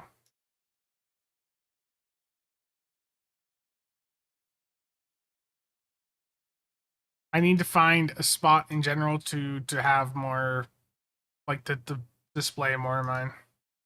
Right now, I've just got the two out. The the Excelsior you see behind me, and I have a Viper over on a dresser over there, which you can't see with the camera right now. Rune of the enemy ship, yeah. Yeah, Chella, I don't remember. Ethan, I would pick up the Iwani and the Atlantis. Honestly, I think for most people, those are the only two ships that matter from the 14th bundle. The Iwani, I think, is absolutely a must-have. Like, when I go around to doing a, like, top C-store list, the Iwani's going on it.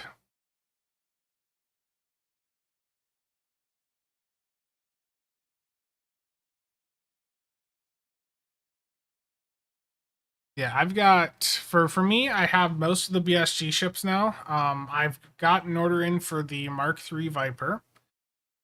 I have basically all of the remastered BSG ships either here or on order. And Master Replicas does still have a ton of them.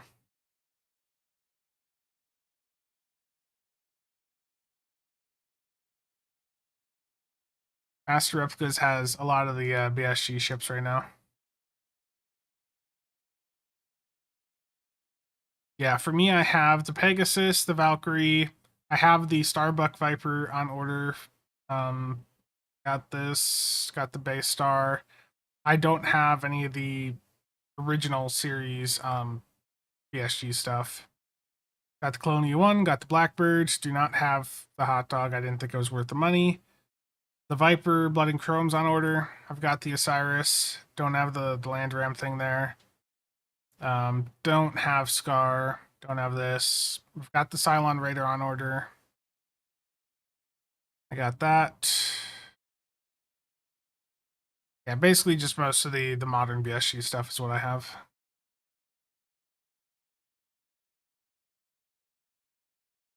XL, yeah. XLC, a lot of people want that.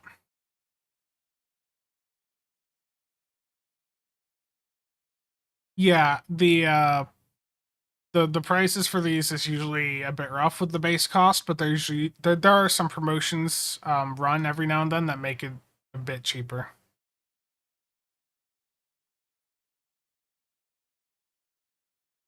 BSG Deadlock. Is that the one on Steam?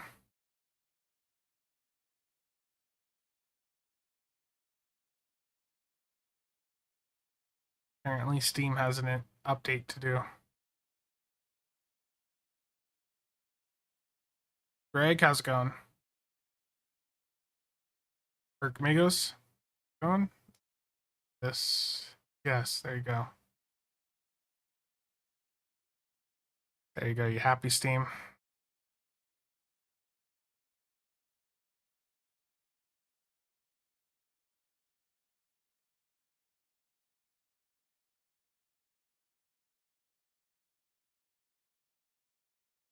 Okay, yeah, I do have Deadlock.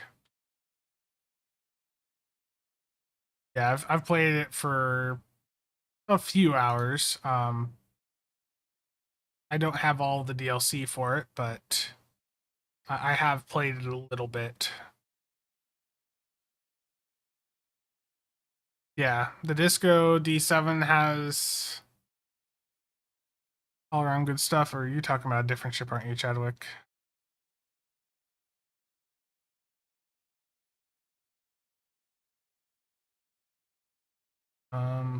Let's see here. Thoughts on the Gemdar Dreadnought? Just picked up from Lobby sale today. Opened for the new lockboxes and got a Deuter stat. Sell the Deuter stat. Sell it. Get as much EC for it as you can, okay? It's not worth the money. It really isn't.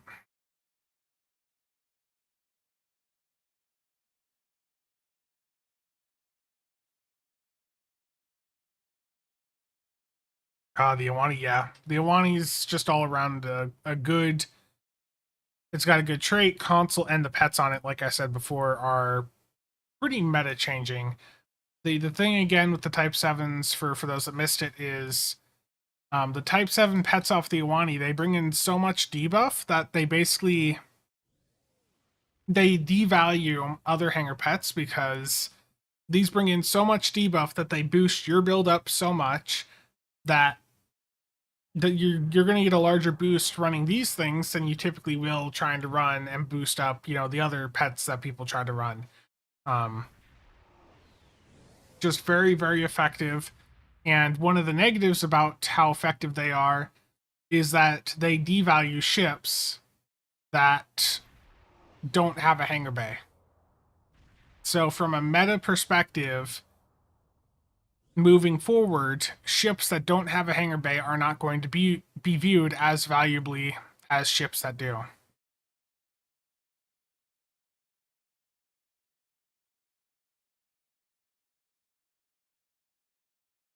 Yeah.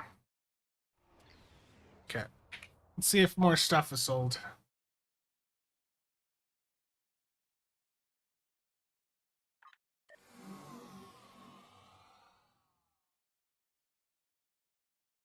The Type 7s, which are off the Iwani, one of the new ships in the 14th bundle. Well, most people aren't doing like coordinated runs, Chell. Like realistically, how many people are doing coordinated runs with a team all the time? It's very few. You're talking a couple dozen people at most, Chell. So for the rest of the player base, having that type of debuff that they can bring into pugs especially, that's pretty damn impactful. I guess when I think of meta, sometimes we think of meta as, what? Yeah, I need to differentiate. Meta, there's the meta for like setting DPS records, and then there's a meta for like what's the most efficient way to build a ship for going into like a pug environment. Yeah, I need to differentiate that.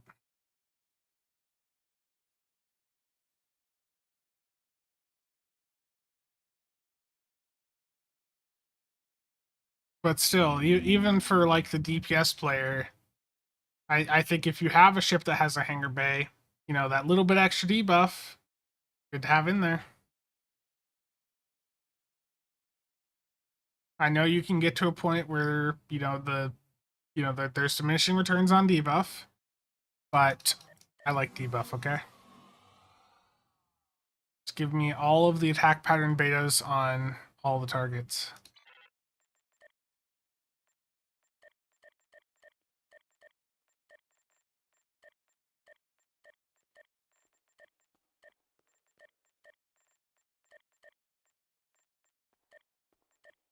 Looks like a bunch of stuff is sold here.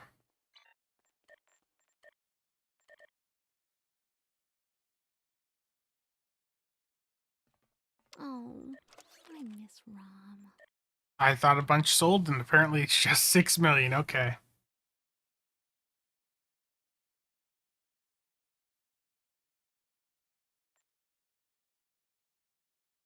The biggest change, I guess, from like record chasing meta is that the friendship is now like the top support tank platform. Though the Silic still, of course, has value. The IFF console has useful points and runs.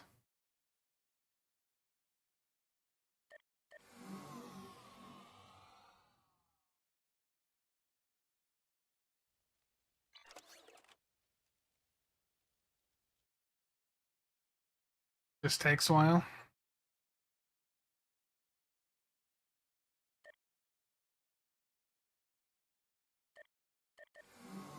I have stuff posted to a bunch of different characters, so that's why I'm going through and just checking a bunch. And it seems that on most of these, that pretty much nothing is sold.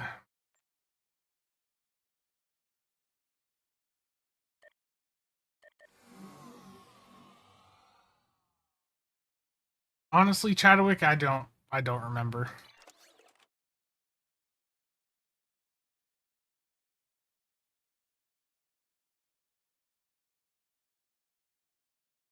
My biggest annoyance with the Silic is that the console on it is just insanely powerful for debuff, but it's locked to that ship.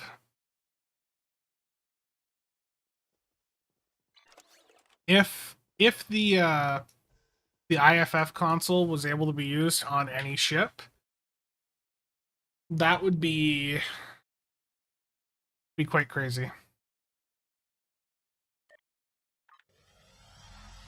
The market slowness, yeah.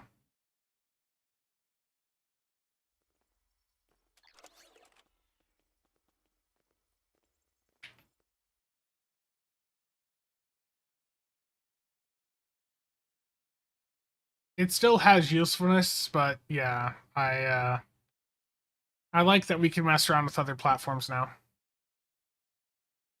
Yeah.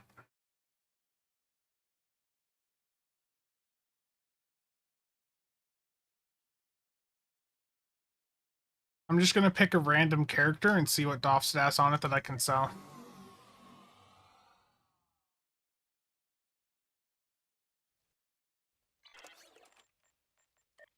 Random characters, the only one that had stuff sell, apparently.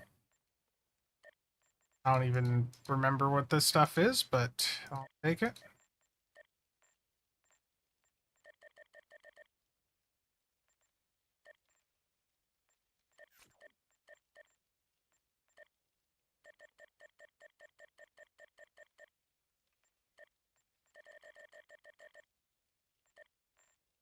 Yep.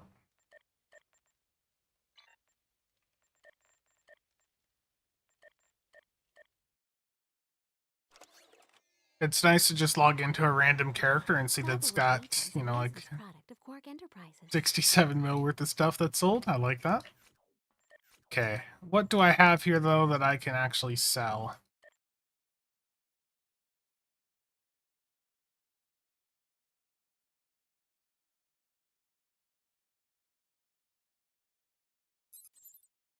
Steven's not here right now, is he? Gilgalad. About to be very happy at what I'm about to do. I undercut his, well, I guess he has Gragamal. I was talking to Steven about this stuff the other day, the TBR pull. This stuff used to see a ton of use on tank builds. It's still really fun to use. It turns your tractor beam repulsors into a pull. So you pull in the three nearest enemies. It's really quite fun. It's a very, very fun DOF to use, but it doesn't have the same level of popularity it used to have. It's also a very low drop rate. Follow Kev is 5 million. Oh. And then the Fed one, Greg Amal, is 40 right now. It's rough.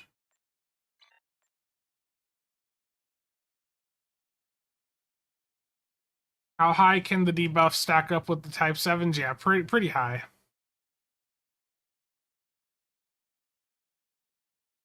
I have an Ox to Sif heal over time, Doff. What are those going for right now? Apparently I have a ton of them on this character. Nobody uses Ox to Sif anymore for the heal. Everyone uses it as like a Boimler proc now. I remember there was a time people actually tried to use these heal over time Doffs, but they just were never that effective. Like 20 mil right now. Even cheaper, 15, 12.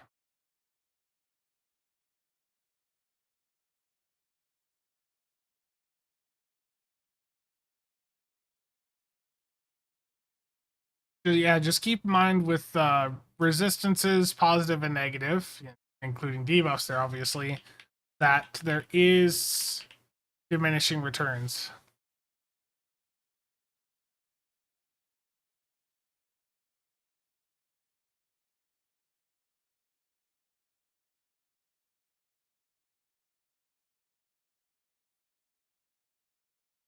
So resistances in the game are like one of the few things that have actually diminishing returns, and you can see here that the more resistance you get, the over time, you know, the less gain that you get, and this applies, you know, positively and negatively as well. So when you're looking at debuffs, you run into the same issue where you can't get debuffs to just keep scaling down and debuffing the enemy infinitely. There is diminishing returns there.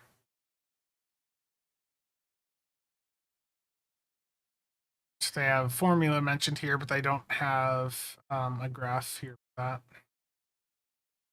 But yeah, it's diminishing returns.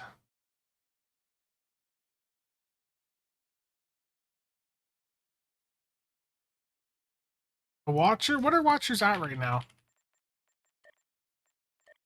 Watcher bridge officers are 23 million per.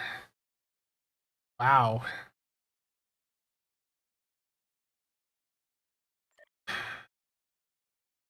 They're getting up there, aren't they?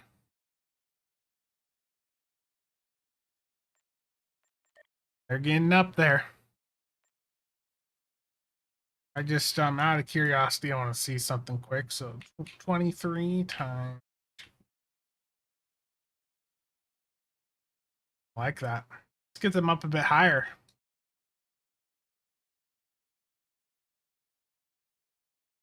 Watchers have a crit chance and severity buff on them.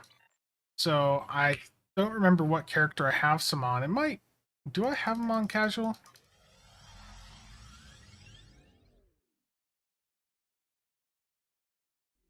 Yeah, I don't have any Watchers stashed away, unfortunately.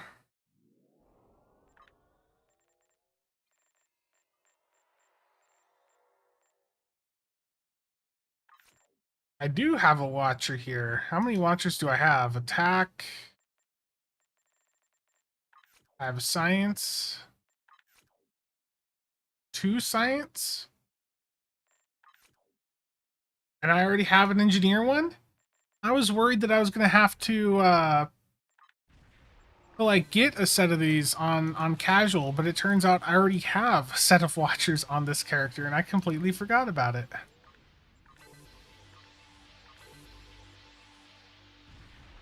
But yeah, the point of Watchers is Watcher the Watcher operative trait here. So this is plus 3% crit chance, plus 3% severity, and plus 5 starship defensive maneuvering. And this stacks per Watcher bridge officer. So if you're running 5 of these on a ship, that is 15% crit chance and severity.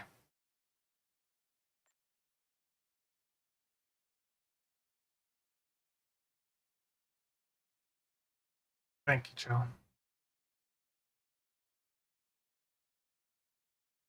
Yeah, so here's what Chell sent me, just showing how the debuff diminishing returns can be here. You can see that you can't really get past like 400% debuff there.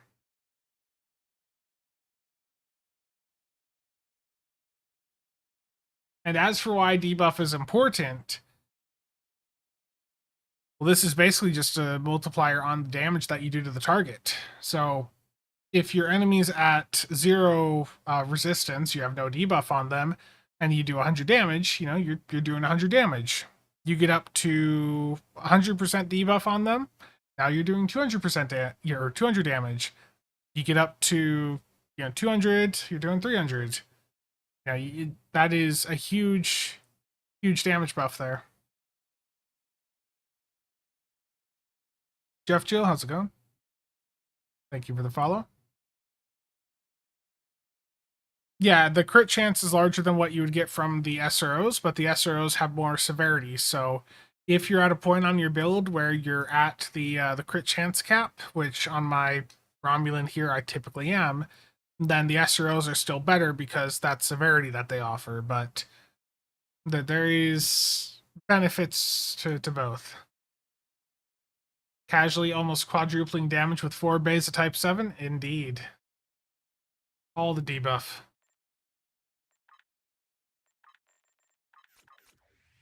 Yeah, this character's even got some vanguards.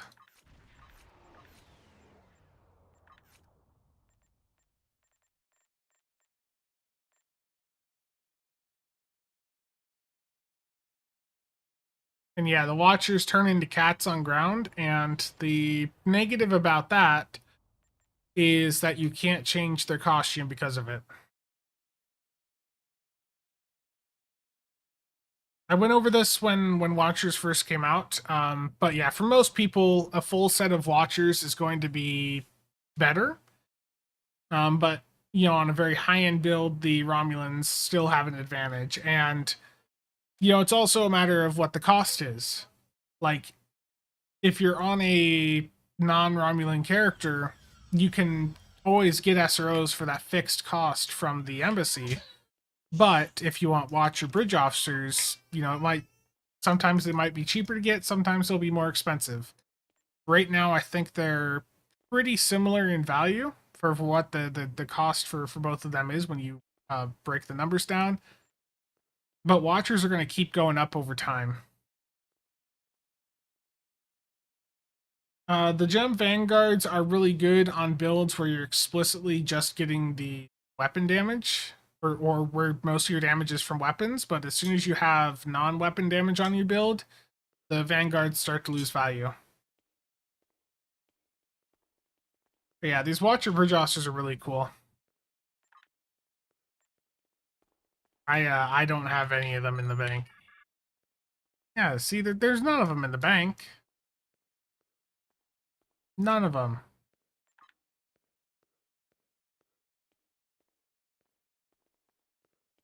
I'll type in Watcher here. Nothing. See?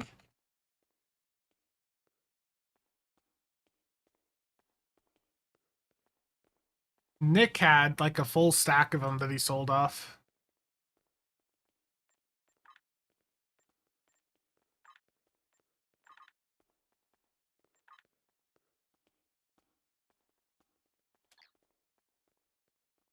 Saw a Razor in the bank? No, I don't have a World Razor here.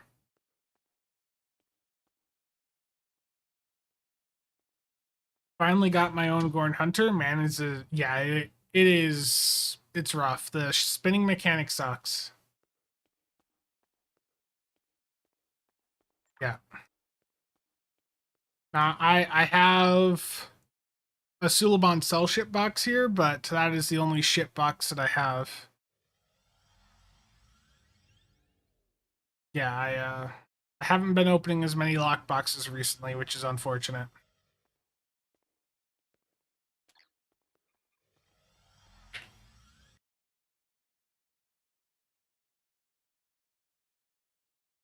I think I need to go get a fix real quick. Hold on. Yeah, I just used the auto sort.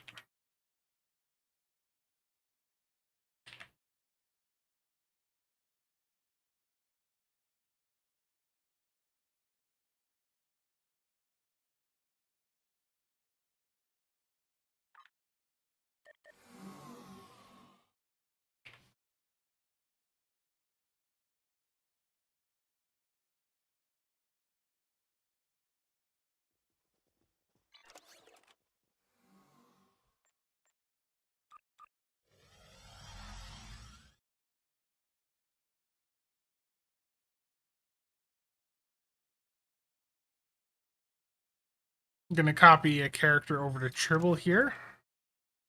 I've opened some lock boxes. If you use the standalone launcher, you can just keep opening the game up.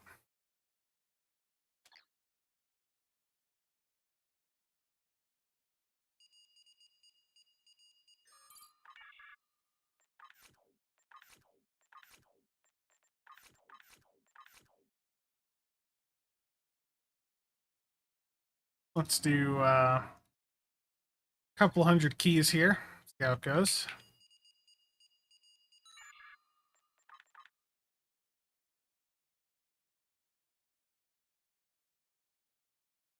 Yeah, here's a world raiser.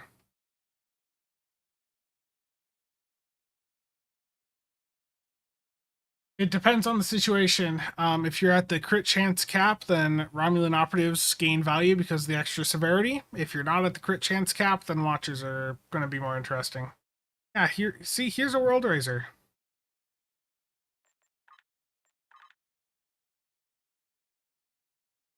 Probably that was just to mess with you.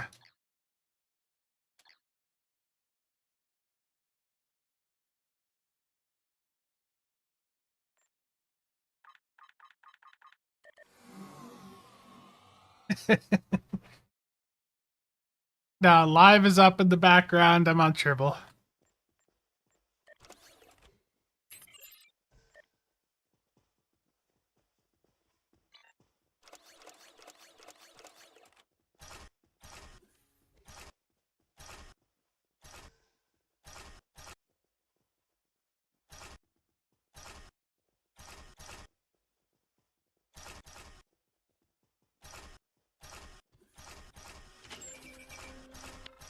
Oh, the lockboxes. Man, I'd love to have a chat with Deca about how they could improve this. I think the Infinity Lockbox should be a system just like the Phoenix Store at this point. Oh, there's a ship within the first 100.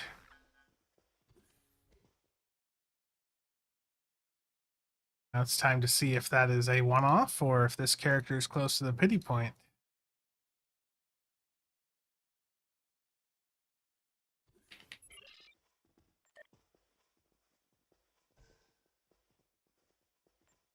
Has this box been updated yet to have the Devar? Oh, Tribble's still behind, okay.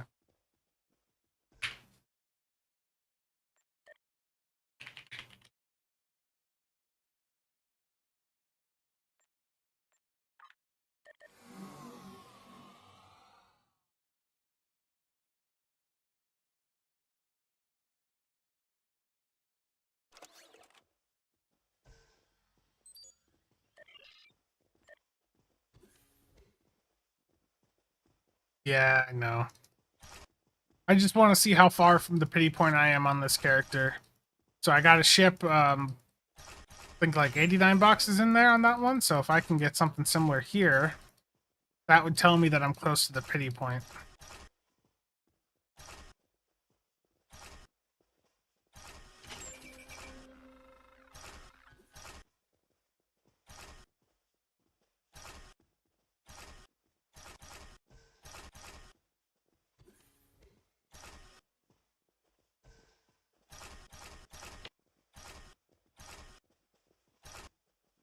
Something on is lucky so far.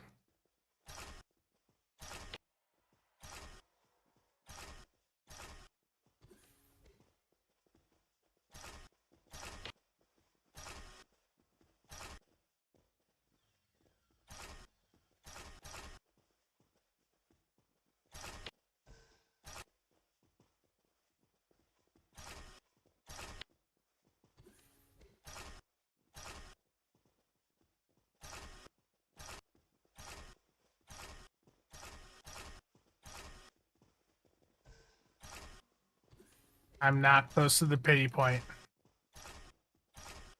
That's 200 boxes open with no ship.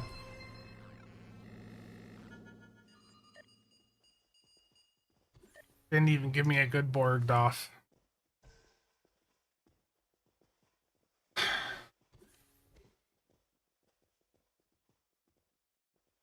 Another yearly event enabling a past event ship purchase. That'd be nice. Yeah, this character is way, way far out from hitting the pity point from what I just saw there. Unfortunate.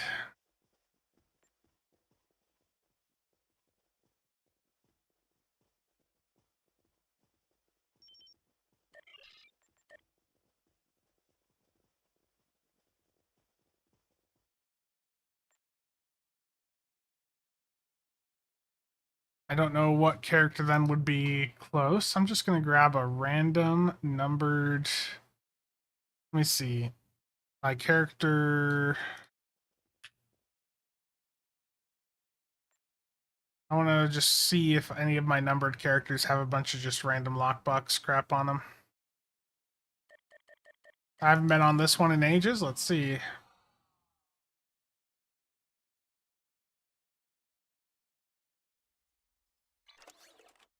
If it's got a bunch of random lockbox junk on it, then might be a chance of it being closer to the pity point. Oh, I miss Nope. Rom. I'm just going to copy this one over real quick and just see how it goes.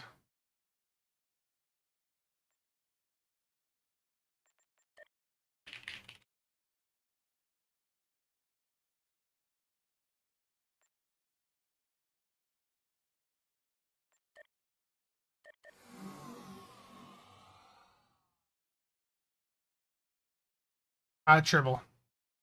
Yep. This is one of the ways that I use Tribble is to see where I am in the like how far away I am from hitting the pity point.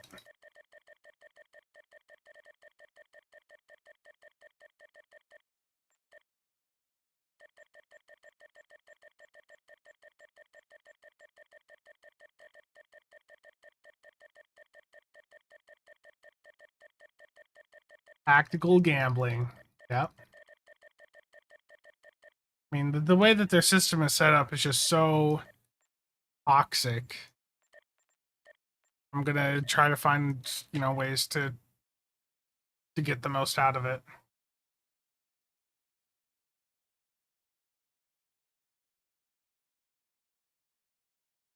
That's why I'll copy a character over a few times. Oh, it's got to load the map. It's gonna take a few minutes.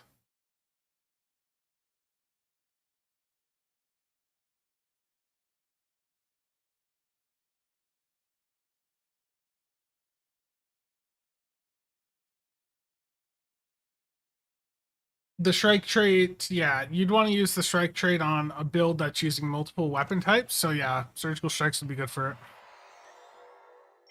Oh, what's the harm in a little friendly wager?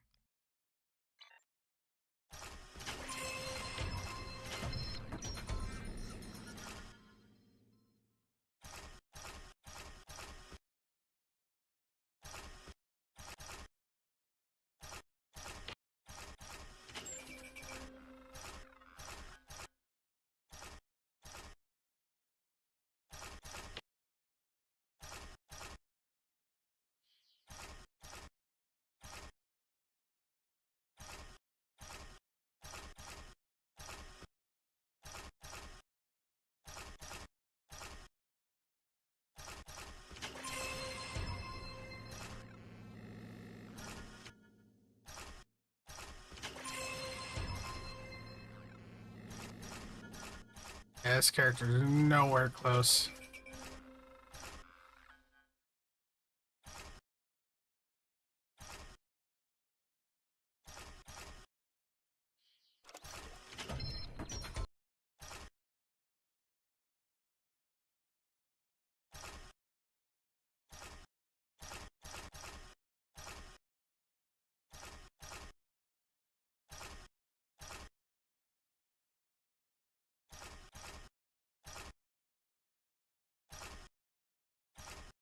Terrible.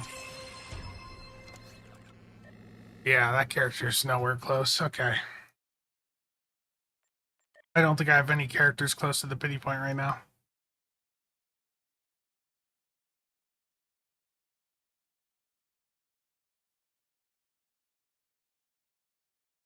Yeah, Findan, I've asked about that and was pretty much told that right now it's just it's not it's not something that's going to get any focus. They're not going to fix it anytime soon because there's many other things for them to worry about on the live server.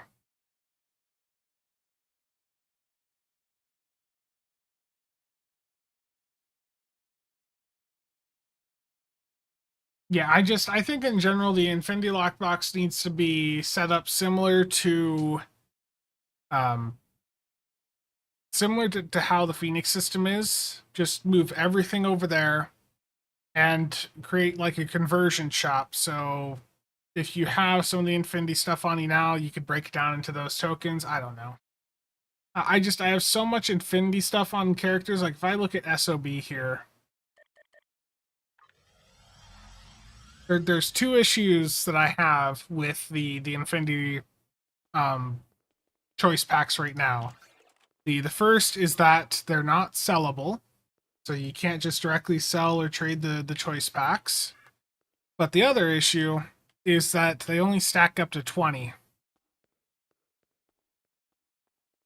So an issue that I have is I've got, you know, like thousands and thousands of these kit module boxes on various characters on the live server, and they all stack up to 20. In the past, I've asked about this and was told that I could just delete them, but that's just ridiculous when you consider what these things cost. Each of these represents $1 worth of master keys. You know, each stack of 20, that's $20 worth of keys. I ain't gonna delete that. Yeah, I think the T5 ship boxes, giving us a way to at least convert like a stack of them would be good. Yeah, everything should be able to stack to 1,000 or 10,000. Absolutely.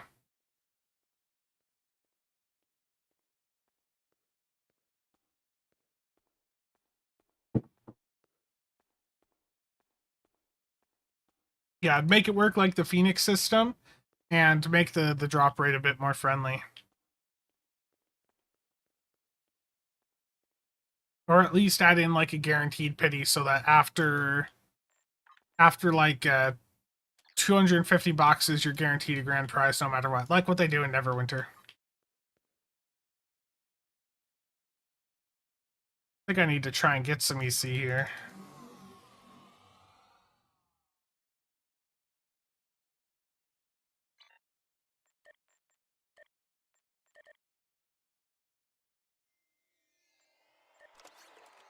Much. This is your lucky spin.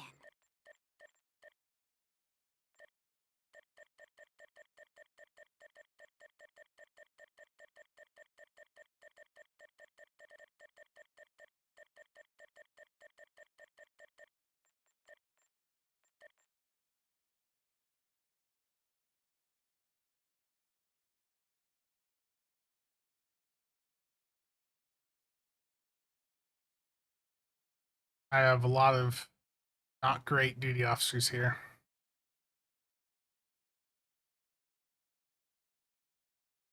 The gall of Cryptic to say to just delete bot content? Absolutely. Yeah, that was, hearing that was rough.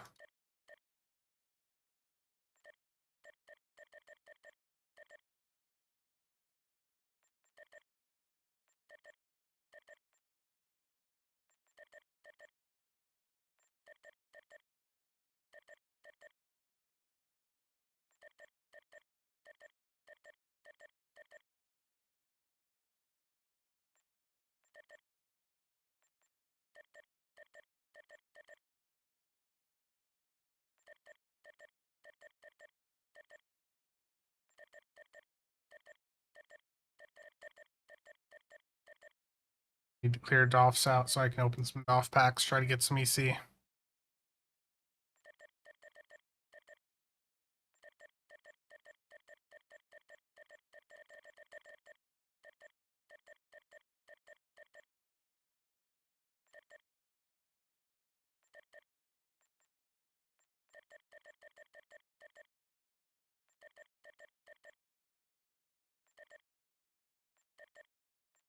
Too many duty officers.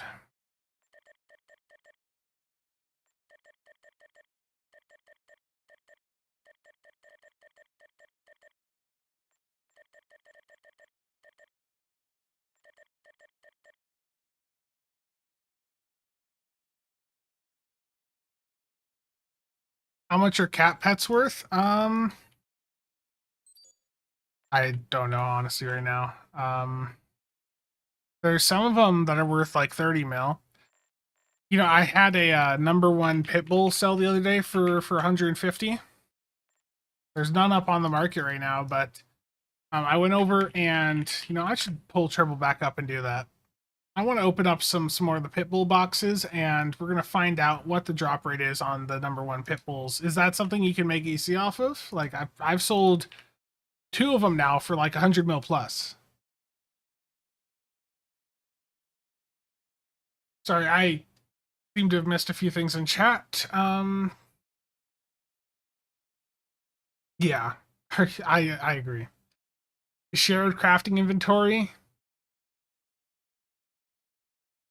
Free duty oster giveaway incoming unless I want to delete them. I need the lithium.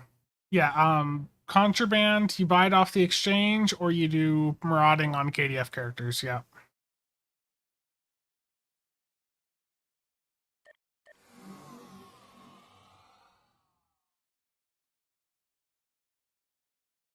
Make fog great again? I wish.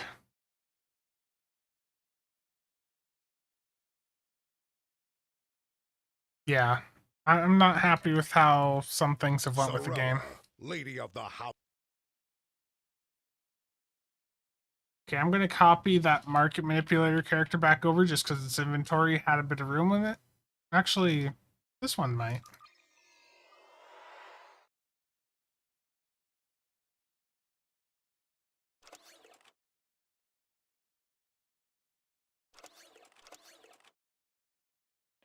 Okay, what I'm gonna do is on this character, I'm going to buy a bunch of the ground pets, but apparently I can't do that because my inventory is too full.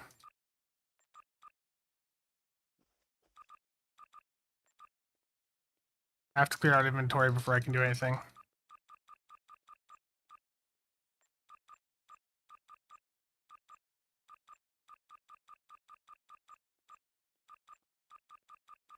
This is on Tribble before someone freaks out and thinks I'm just deleting a bunch of valuable stuff.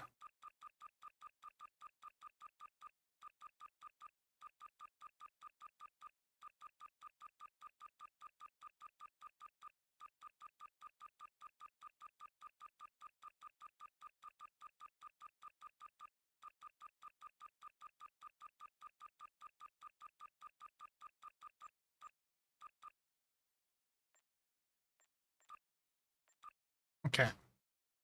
What I'm going to do is I'm going to rip open a couple thousand Lobi worth of pet boxes, and we're just going to see what the drop rate is on some of these.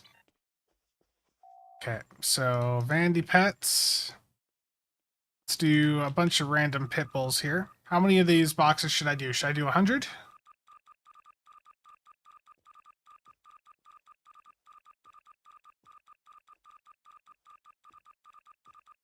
How many random pit bulls should I do? What other pets do you guys want to see me rip open a bunch of boxes for? You want to see me do the cat ones, beagle? Like, which ones?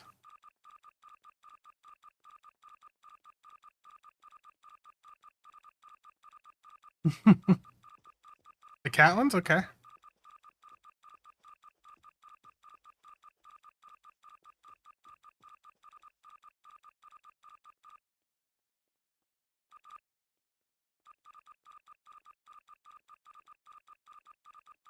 We'll do the pit bull and the cat boxes here just to see how they go first.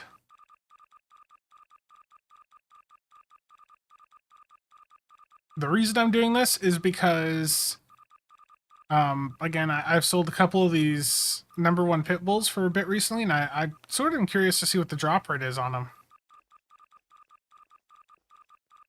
Giving Triz a heart attack, clearing up my inventory. Hey, I talked to Triz last night. He's going to be getting a better laptop soon, so he'll be able to handle having even more things in his inventory. Okay, I've got 100 of the pitbull ones and 100 of the cat boxes. Let's see how this goes. Start with the cat ones.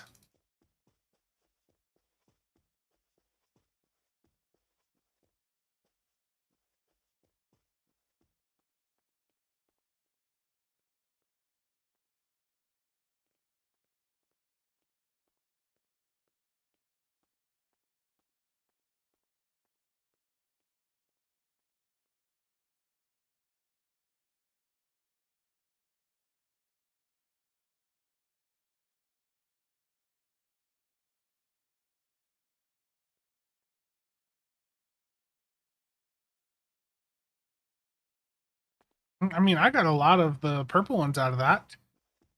A total of 14.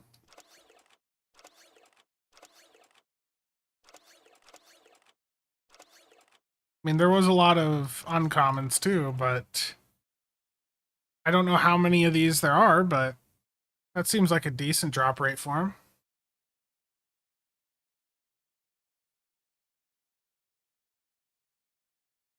What are those worth on the exchange? So, the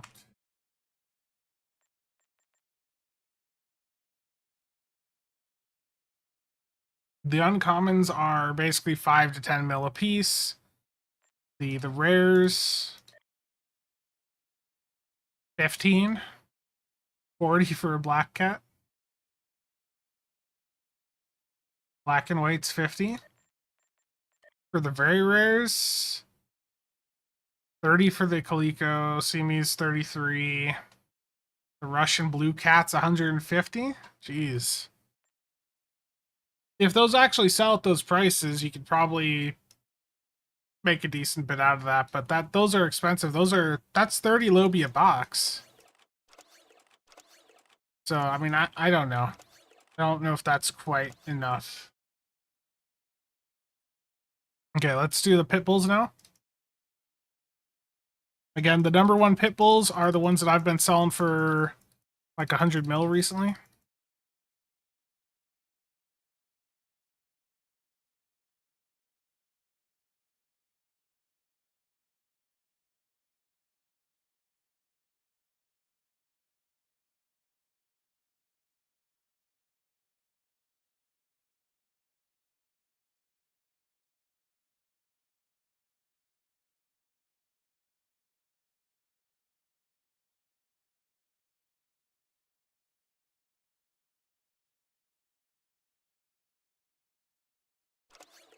So 100 of the pit bull boxes, and I didn't get a single number one. Wow.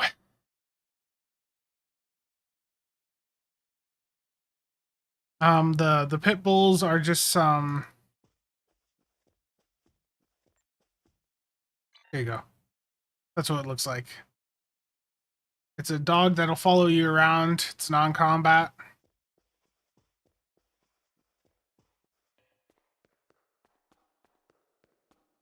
And you can get Picard's number one pit bull even from this if you get lucky. You look at that.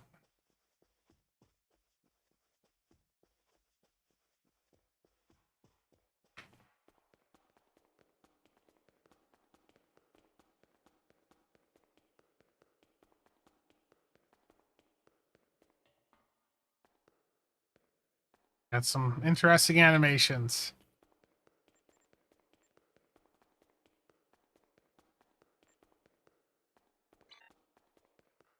Yes.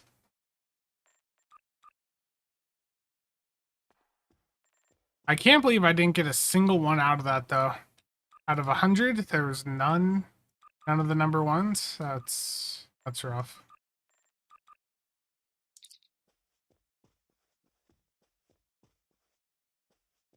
They have beagles here, so I don't remember what this has.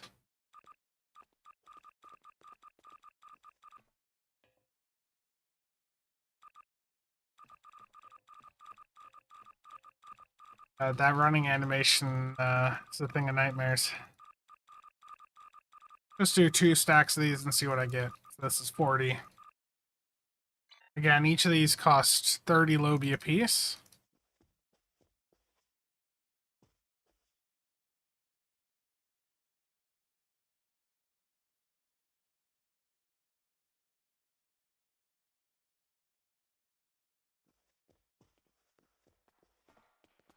Yeah, if there is a very rare, then the drop rate is rough.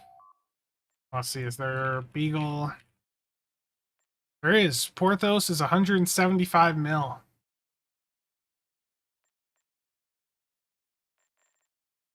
Oli and Toy.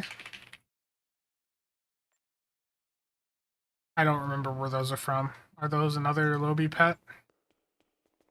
Yeah, they are. So I guess let's go to the full 100 on the Beagles, because the first 40 I did not get a single Porthos.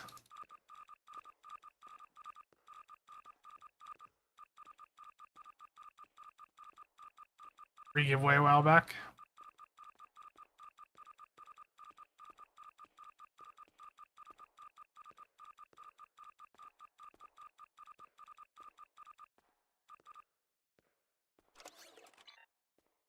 Okay. Can I get a Porthos?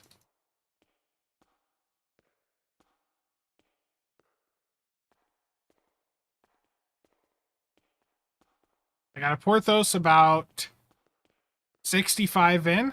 Now I want to just give a quick reminder on what that costs. So 65 times, well, we'll do 24 Lobi, because I would assume you'd buy these during a sale. So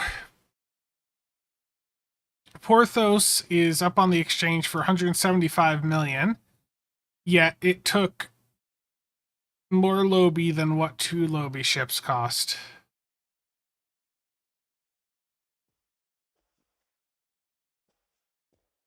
And then I proceed to get like another 2 immediately afterwards. 4.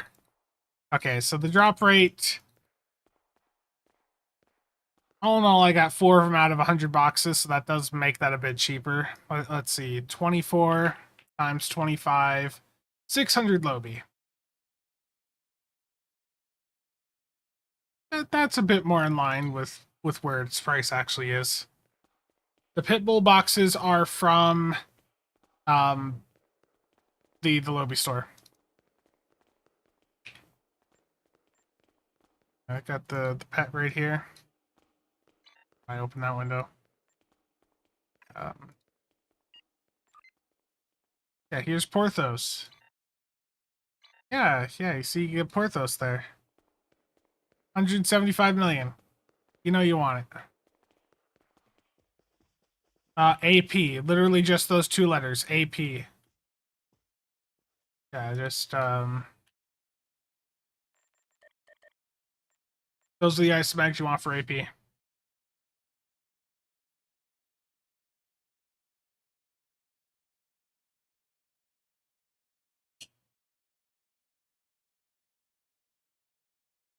They have it abbreviated to just AP when you're looking at the consoles here.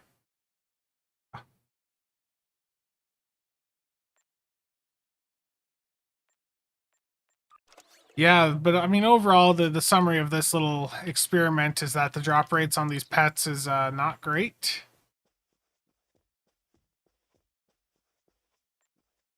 That's rough.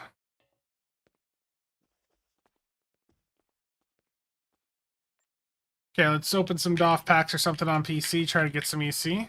I've got 113 mil here.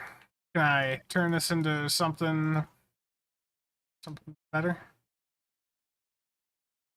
Let's see here.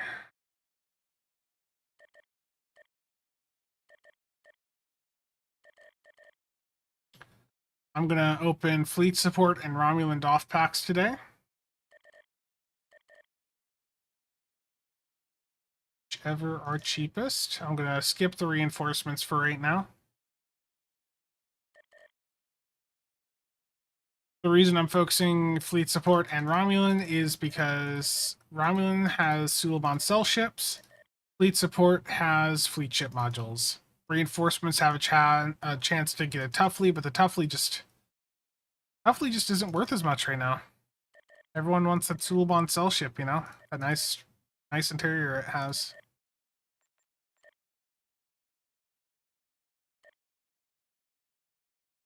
Okay, I you know what, screw it. I'll grab these really cheap reinforcements.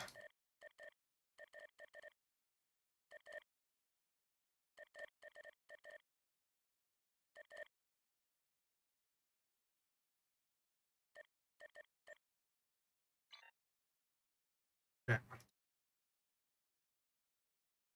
Can I get a Suliban cell ship? Let's start there.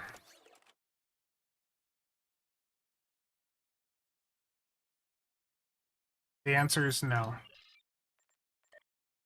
I did not get a Suliban cell ship. I did get 3 of the little upgrade things where you can convert some of the lower quality DOFs you got up to higher ones, but these aren't that great.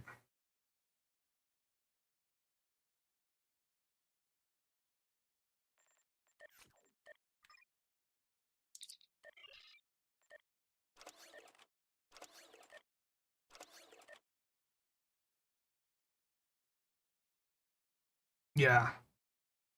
Any suggestions on what to do with fleet or rep deal vouchers before you delete a character? Um, the fleet ones convert, just dump them into random stuff on your fleet, and you can use the fleet creds on that character to buy some DOF packs from your starbase, and then you just open them up and send the DOFs off to your other characters in the mail.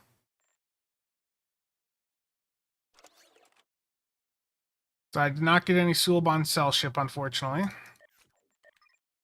Did I get any good DOFs? Ooh, I got 2 RSP extension DOFs there. Honestly, that's a pretty good draw for the Romulans. The rares, I don't think I got anything good with the rares. Yeah, nothing worth looking at there. But those 2 RSP DOFs, those are a good pull. Yeah. The cell ship interior on account wide unlock could be great. The thing that sucks about opening DOF packs is cleaning up the mess afterwards. Let's do the reinforcements next. These have a chance to get a Toughly.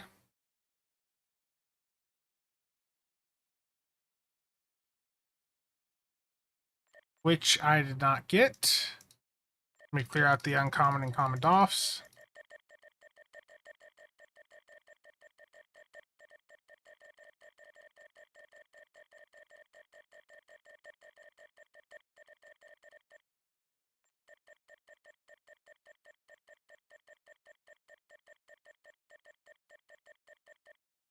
Pro tip, if you guys are ever working on a recruitment character and you're trying to get a duty officer commendation up, discarding duty officers gets you recruitment XP.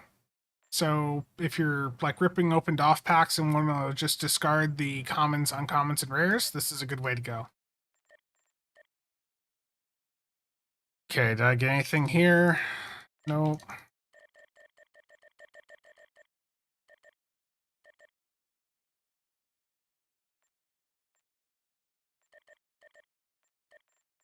Very rare. I didn't get anything from the reinforcements, basically. Okay. On to the fleet support. Do I get any fleet ship modules?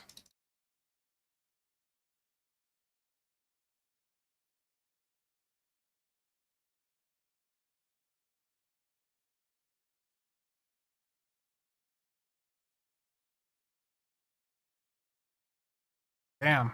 Just not having any luck there. Fine, sometimes it's just how it is. Okay, I'm getting rid of the uncommons and commons here.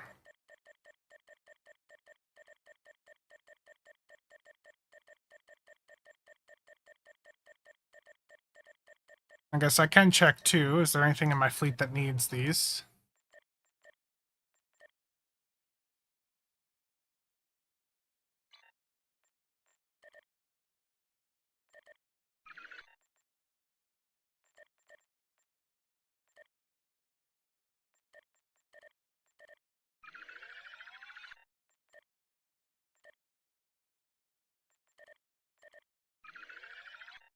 Yeah.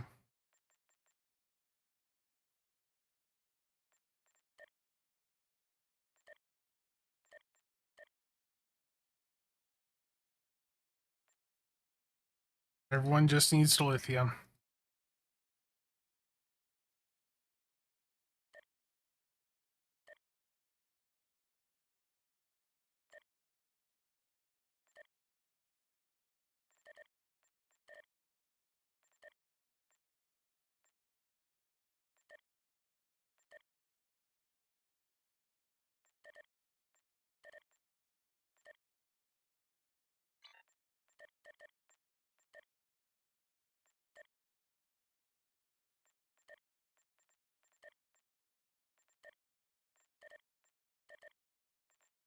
And I cleared out quite a few.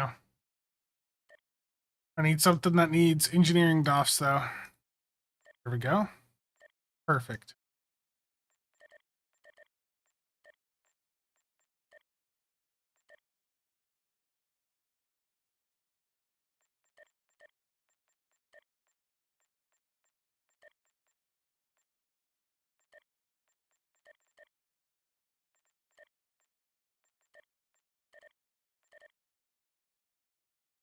I'm getting a nice chunk of fleet cards out of that, too.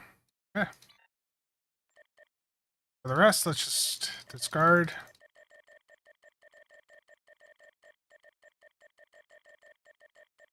Yeah, you can use them for getting some recruitment XP, or you can just discard them, whatever is more convenient for you. Okay, I'm gonna go through, continue to discard some of these stuffs here.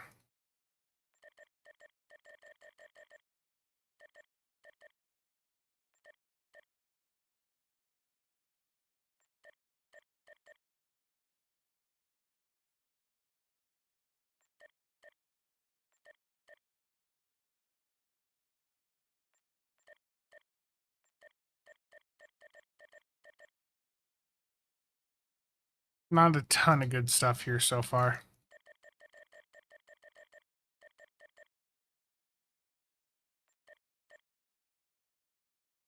And the mind offs have lost a lot of value. The tort meta did have a lot of mines incorporated into it for a while, but the meta shifted away from that. Okay. I got 2 biochemists, some consultants here. Yeah, I don't know if I made money back off that. About to see.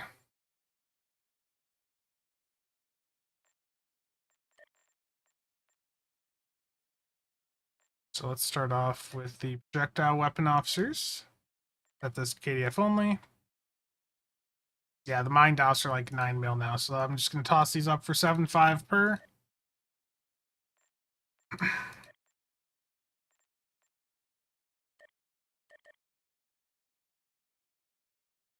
Draw fire DOF here is worth like nothing, so we'll do 750 on it. The consultants always hold value.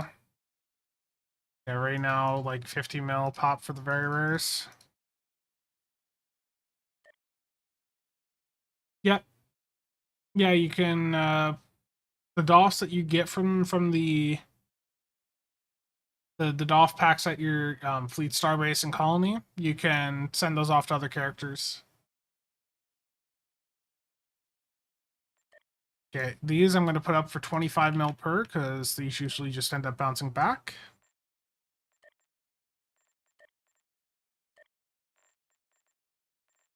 Let's see, systems engineer.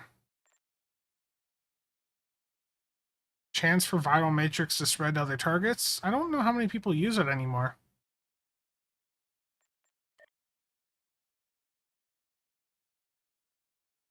I remember a time when viral matrix used to get a lot more usage.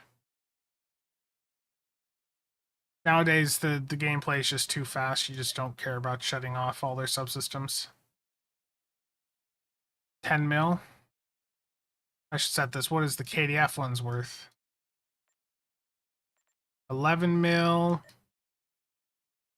This one might be worth a little bit more because it is a binar. These binar ones are viewed as being a bit more collectible.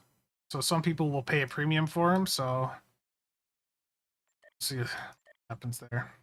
It bounces back, whatever.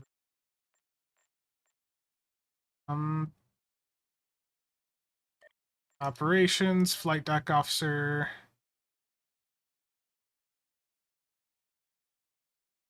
$1.5 mil. So I'm just gonna put this up for 750. Quartermaster, space operational asset discount. This isn't worth much. Shouldn't be. 100 mil? No way. No way. We're gonna put that up for 40. If that sells, I will be surprised. And then I have 2 biochemists here that I got. These are worth 20 mil right now.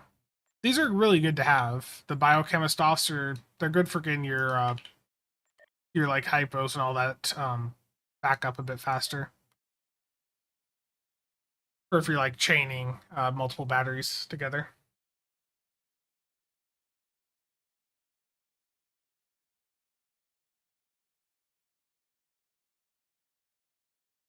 Yeah, the binars are much rarer, so people do pay a premium for them.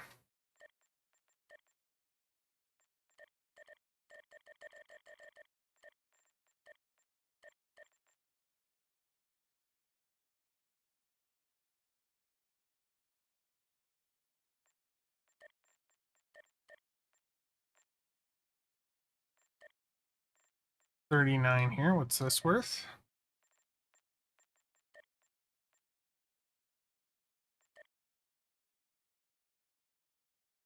You know what I mean. You know what I mean, Chell. Like if people are spamming a bunch of different batteries together on ground, people like that. Stims, hypos, whatever you're doing. DOFs are a huge way to play the market. The issue is that it's so incredibly complex that most people see how complex the DOF stuff can get and they don't want to bother with it. But it is like one of the main ways to make EC with the game is to figure out, you know, where good DOFs come from, figure out what the good DOFs are, figure out how to get them, sell them. Like it's a really good way to make some EC. Kit over boosters, you know what I mean. Look, hypos were just being talked about in chat. They're easier to remember. Dill Reen's 100 mil right now for KDF. Get the hell out of here. Whoever's got that posted, I'm gonna make you hate me. I don't know if one's even gonna sell at 15 mil. Let's put 2 up. Oh, what are those RSP DOFs worth right now? I got 2 of the RSP duration extenders. Oh, they're only like 7 to 9 mil per right now. Damn.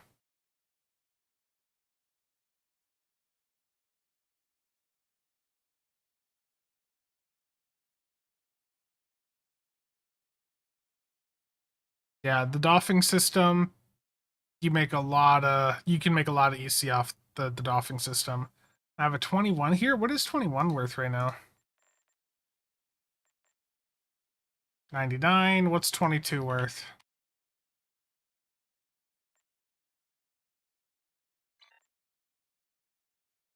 But EC right there. But there's a ton of those on the market right now. 30, 29.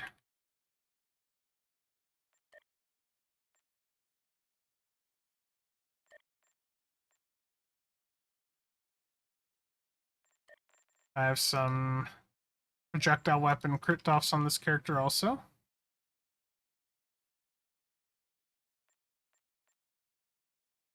was gonna say I saw 200 mil there first, but the others loaded in, so let's do 50.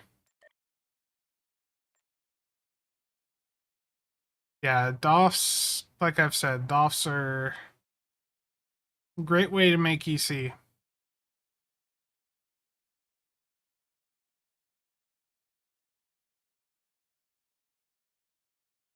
Do I have any crit chance? Apparently not. Is Sorab a good ground off? Sorab.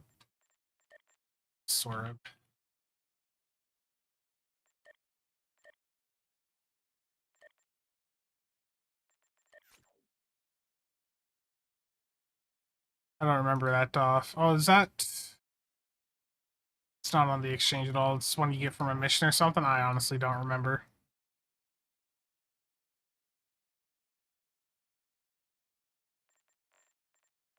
Let's see, what are melee doffs at? The one to reapply ambush? Yeah, the ambush doffs, those are fine.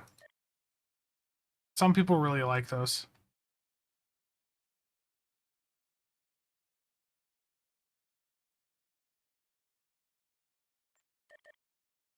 Let's see, what are ground crit doffs at right now?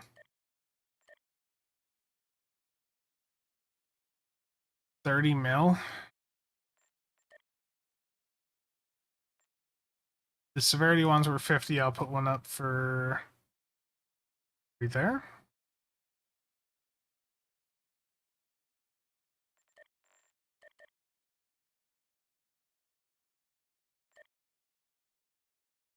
The thing that sucks with the DOF market is that a lot of the DOFs will not automatically update the text under them until you like hover your mouse over them. So as soon as you load a page when looking at DOFs, you basically want to just go up and down with your mouse just to hover over each of them. A fun little bug there. It looks like some of these security officers are worth a good bit that are not the Borg ones. The Dakukon is currently worth 50. So I'll put one up for 40, see if that actually sells. The ambushed off was like 8, so I'm going to put one up for 6 just to see if that goes. Apparently I have a few of those, so if that does sell, I'll post a few others. Was Organic Nebula fixed? Yes, yeah. Stuka, how's it going?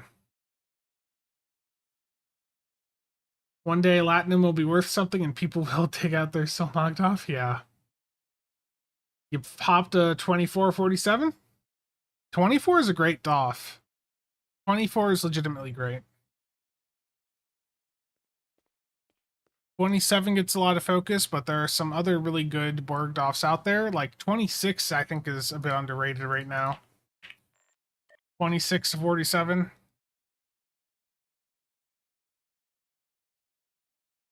That can improve damage over time. What's 31 at? 31's also pretty expensive.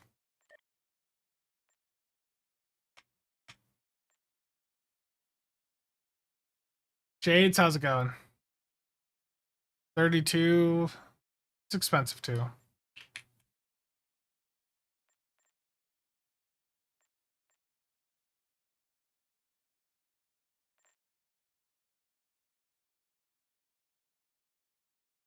I thought I got a melee crit off here. Apparently not.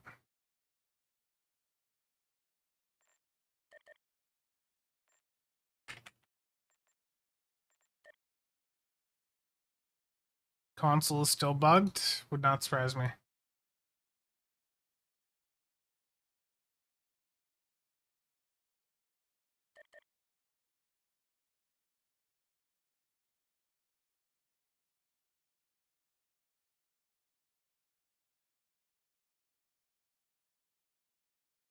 Yeah, some of these DOFs just they surprise me. You'll look around and then you'll see that there's just a DOF that doesn't look like much, but then you'll look and see it's worth like 100 mil. What's Marion at right now?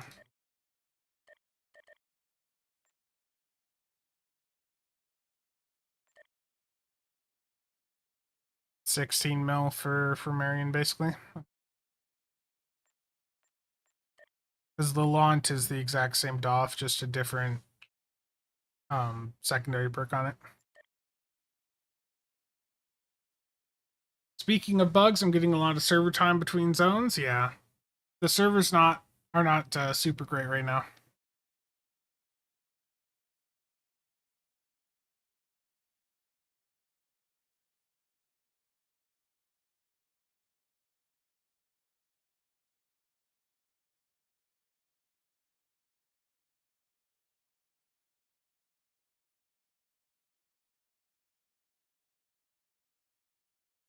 What are these sensors officers worth? I think we're a month out from the next Phoenix event. Next week should be the bundle sale plus Mud's bundle sale, and then early April is going to be first contact event. Then May or like end of April should be the Phoenix event.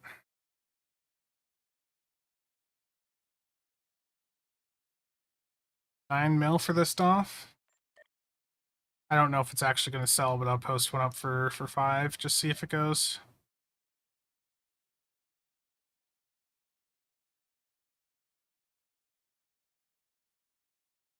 I mean, overall, like, I had like 110 mil there, and I think I made my money back.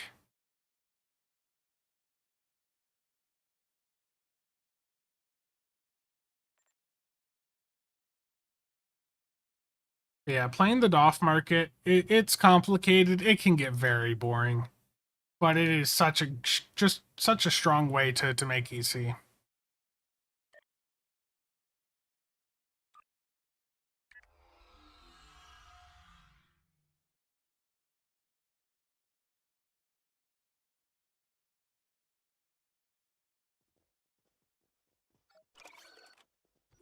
Sell here?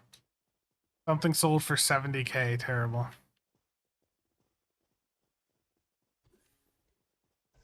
But if you guys ever want to know what like my like day-to-day off stream gameplay is like, typically what you're seeing here, you know, just playing the market, finding some things that, you know, maybe there's not much supply of on the market, going in, taking advantage of that, making some EC that way. That's usually what I do. I don't really do many TFOs, like the random system. I'll have people ask, you know, if I do like ISOMAG farming runs or randoms, and to be honest with you, the boring answer is not really. I do a lot of runs, like with the team that I play with, B team. We'll go in, do like the the Borg maps that people, you know, parse DPS on. We have a lot of fun with that, you know, just figuring out ways to push the numbers higher, setting up support tank builds for that stuff. But like outside of that, I don't really do the randoms. Don't really do a ton of TFOs outside of Infected and Hive, which I know is very boring. Just how it goes for me. Lots and lots of market play. Gotta keep stacking up the lobby, you know.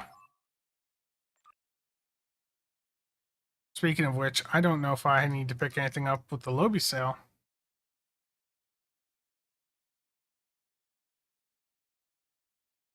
Dan, did you, in your launcher, did you go in and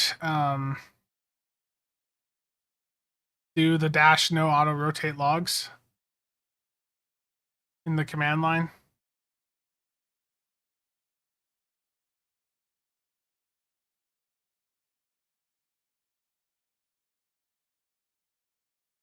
Because if you haven't, then that will completely screw up you trying to do a /combat log.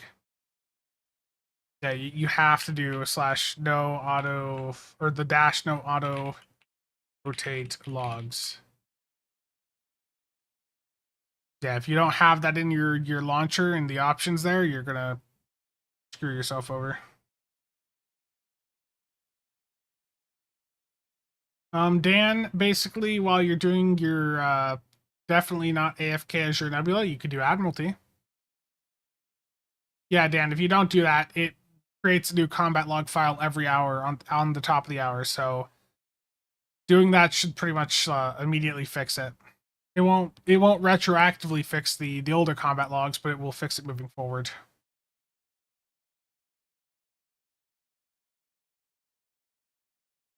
Another thing too, for all of you here, in your launcher, you see this setting here, on-demand patching. If you see that this is on in your launcher, that's why you'll have like some stuff downloading from the server and a longer load time into some maps. If you have the ability to go in and download if you go in and uncheck this, it'll download the full copy of the game, all of the data to your computer. It will take up quite a bit of space. It'll be a couple gigs. So if you're on like a mobile connection, don't do it until you're on a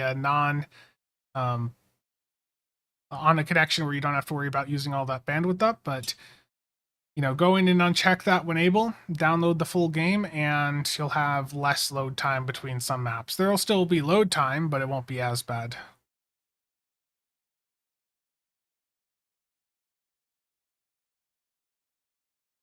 Enable debug console is is this. When I hit the tilde key, I have /console bound to it. So, like, if I wanted to type in combat log 1 there, net graph, show FPS, I can do it right there. And I use that for doing, like, channel invites.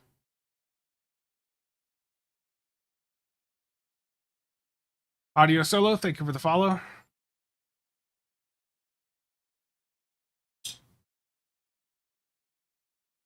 If you have a simple keybind setup where spacebar fires all weapons and executes one tray, how do you manually fire a torp? You redo your keybind and you set it up so that you're only firing energy weapons.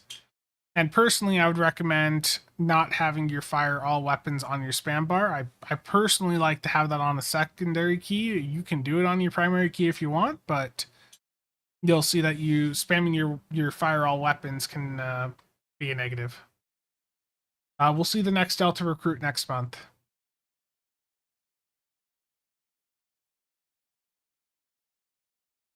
Yeah.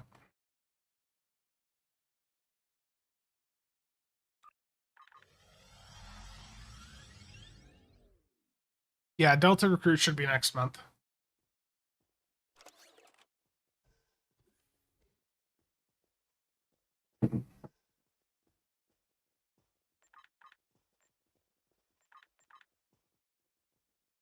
Vigilance on spam bar is fun.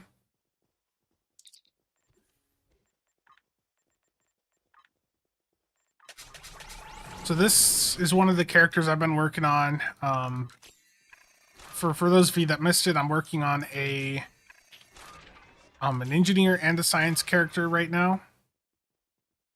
And basically the end game plan is to get them set up with a DPS build similar to what I have over on Casual. And I want to see, what the difference is between them.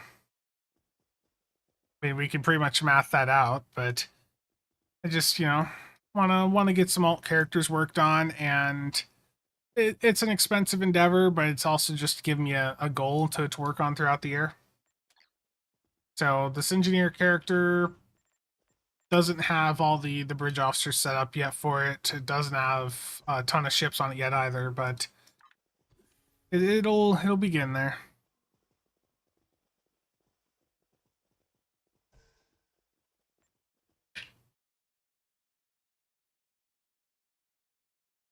I have a lot of things that I don't like to spam bar, so I have multiple trays set up with my keybinds, which I talked about in the torpedo keybind video I did a while back.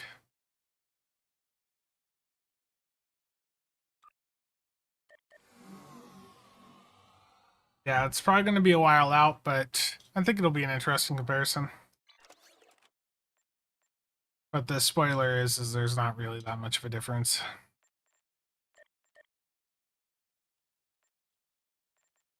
Okay, what does this character have DOF-wise? A bunch of Adacu cons.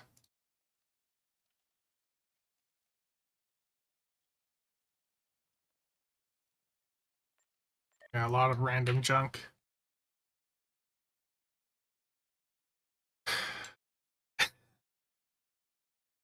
The look of resignation on my face while I looked at that character was palpable, terrible.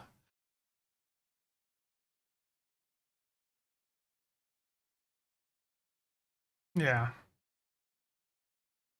I mean, the science characters are a little bit more developed. It's got the Gorn Hunter on it.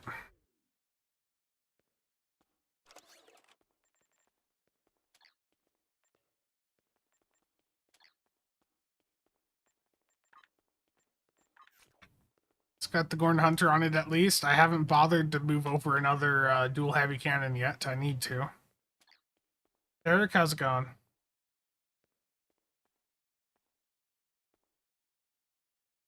No, there's a lot of stupid little things. It's if Cryptic had someone internally that was really engaged with this type of endgame stuff, I think that there's a lot of things that could be resolved within a reasonable time frame.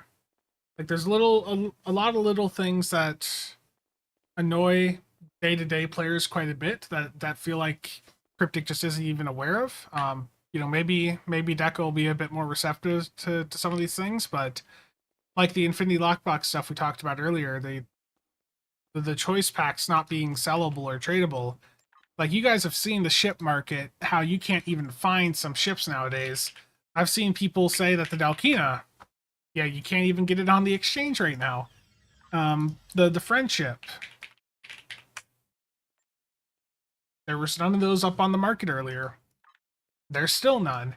But we're getting to a point with Infinity Lockbox ships where there's so many ships in the box that because we can't just sell the choice pack, you simply cannot get a lot of these ships.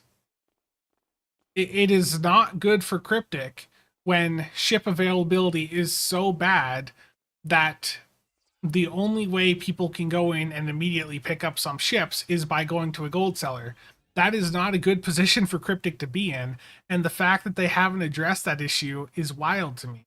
I don't understand why they haven't done anything about the choice packs when we saw that this issue was going to be an ever increasing issue years ago.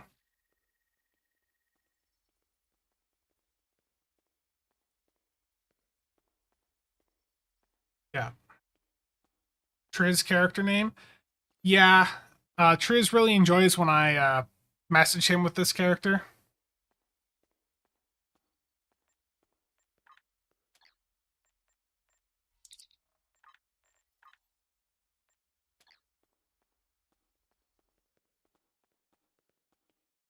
Yeah, I mean, there's the Muds bundles, but then the Muds bundles, they don't even, when they do the Muds bundle sales, they only have it out for like a 3 or 4 day period. So you'll have a very limited opportunity to get that on account wide unlock every couple of months.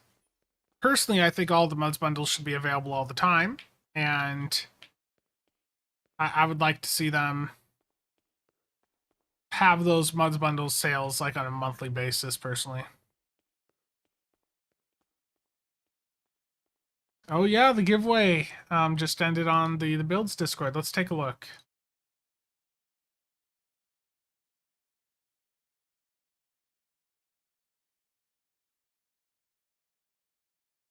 Last Soldier one?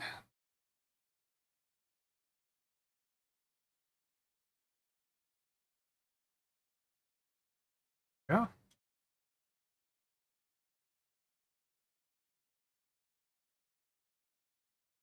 Yep, Krillian. Good night.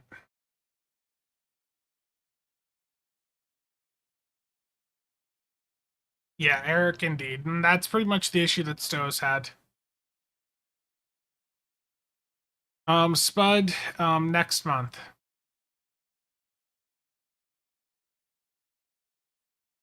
Yeah, I got you. Yeah, the Muds bundles are stupidly expensive.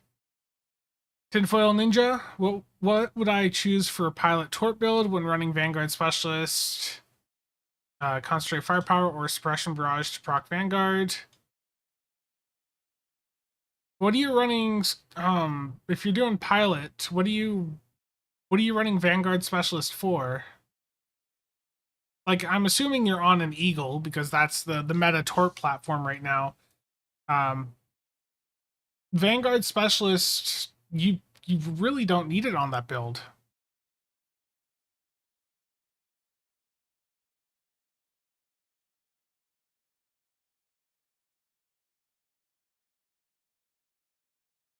Yeah, you'd run Concentrate Firepower. Like, Suppression Barrage is for tanks. Like, you want CF on your ship there because you want to have the high yields from that.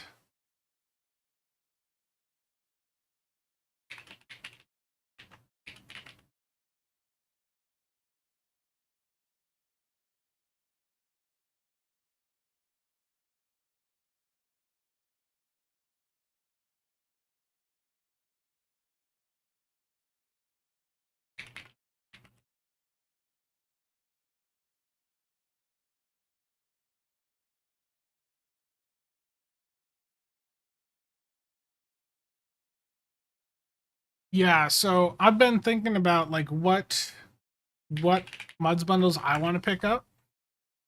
And I'm gonna pick up the current one in the store when the next sale happens, the Disco Inferno one. But the question for me has been like, what other Muds bundles do I want to pick up on top of that? primary faction looks cool. I'd like to have the Delkinon account-wide unlock, but the rest of that Muds bundle, like the sarcophagus, fine, that's Honored Dead on account unlock, cool. But the Crossfield Spearhead refit there, and or not refit, the Crossfield Science Spearhead, not the refit, and then the Jem'Hadar Recon ship there, I don't need either of those.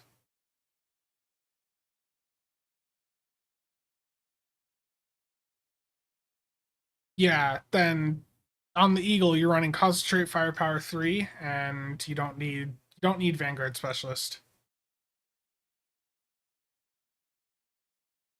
Like for me right now, like sure, getting the Admiralty card for the Recon ship or the Science Spearhead probably be cool if I actually cared about Admiralty, but I think if I got this Muds bundle right now, it'd be Delkina, Sarcophagus, and then the 50 Master Keys.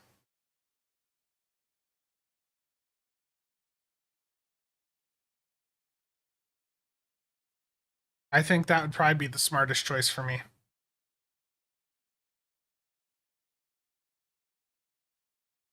But for what I'm gonna get, I'm definitely getting Disco Inferno. I'm gonna get that choice pack. I've decided I'm gonna do it because I now have those other characters I want to work on. So the D7 on account wide unlock, that'll be really beneficial. The primary faction choice pack, again, getting the Delkinon account wide unlock would be cool. I already have it though on the characters that I would really want it on, but getting that on those two new characters probably be fine. The in command bundle to get the Rampart on account wide unlock would be nice, but at the same time, I just popped friendships on my new tank character and the support character that I'm leading that on, so like I don't really need the Rampart right now. Eric, thank you for stopping by. Have fun. The Rampart, the Command Science Vessel, and the Section 31 Command Heavy Battle Cruiser is probably what I would go with from there, and I don't know if that'd be the wisest move for me right now. I think it's a good bundle in the current meta. The Rampart, very good tank platform, 2 hangar bays on it, be very good with the Type 7s right now. But I just don't know if this is the right way for me to go. Secret intel. I just don't think I'm setting up any more Tort builds. So I don't think this month's bundle is really a must for me.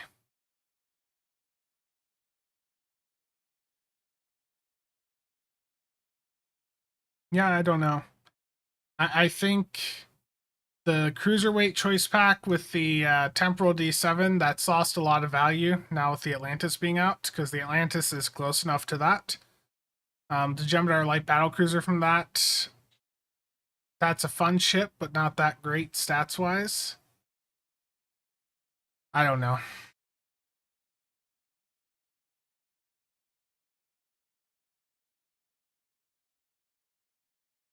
Terrible, Ed.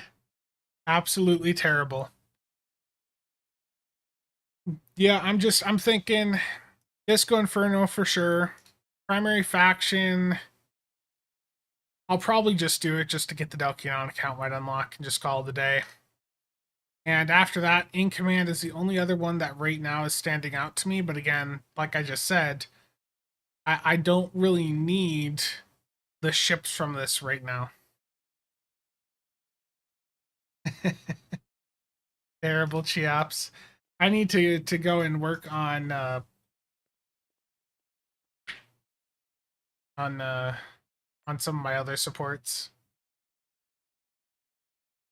My Marcus character down here. Kalis used to be a support also or tank. Marcus here. This was a like budget support that I had for a while. It worked, but in the current meta, it's definitely definitely needs some updates from an older time period. I grabbed some Type 7s on it, but I need to get the elite ones. How is this character doing resource-wise? It's got fleet creds.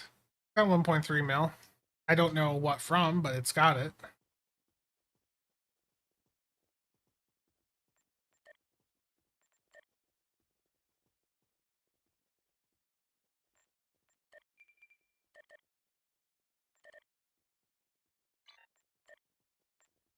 Let's see, well, what do I have a lot of marks in? Dyson? Why do I have so many Dyson marks?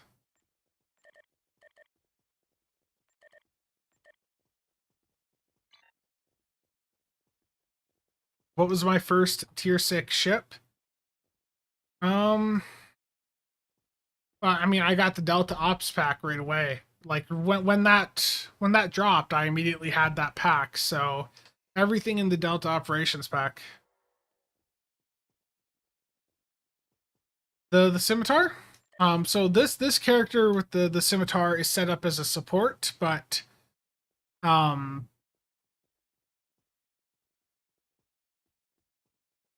I mean, there's a lot of ways to build out the scimitar.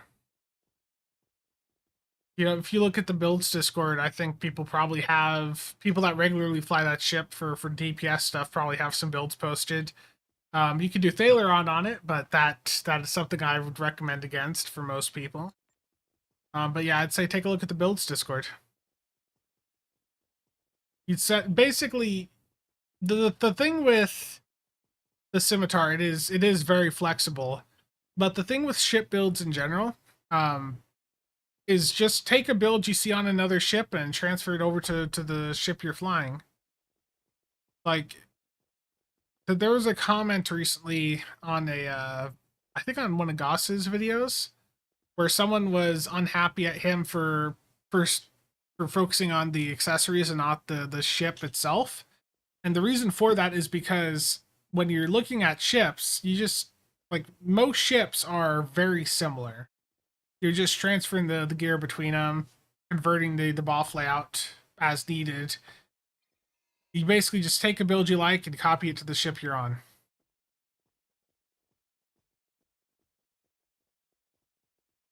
I want to get into support tank builds. There's a section for that on the builds Discord, and both Steven and I posted some Awani builds over into the CasualSAB Discord.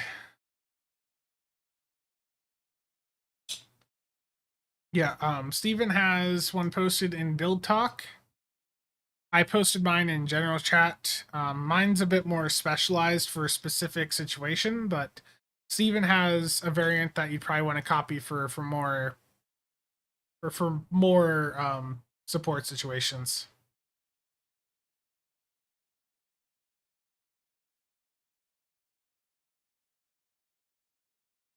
Yeah.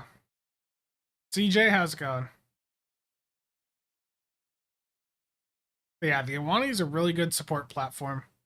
The issue is not many people are in that environment, but I think over time, I know a goal Nick has is to just the reason he's pushing tanking so hard is to try and encourage those alternative playstyles. Oh, Nick is live? Well, look, let's head on over to Nick, and I might do another stream this weekend. Pap. Yeah, definitely that's going to be an issue you're going to see with a lot of builds is the there's a lot of them that have very expensive traits on them for sure.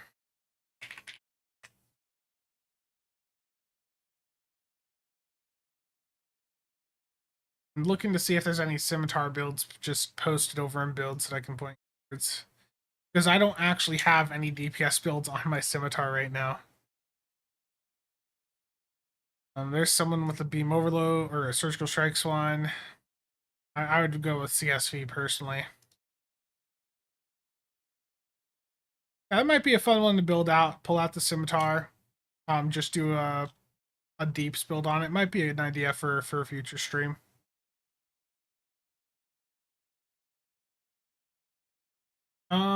The ship has massive engines and the inertia is odd. Yeah, but that might be a good idea, a good ship candidate for a future stream. The scimitar, because it has been a while. What's the best way to message you privately in the Discord? Just shoot me a message. Just shoot me a message there, and I'll get back to you when I can. Which is usually quite fast. If I don't respond, it's probably because I'm like I'm in the middle of a warships match or I'm just not at my computer.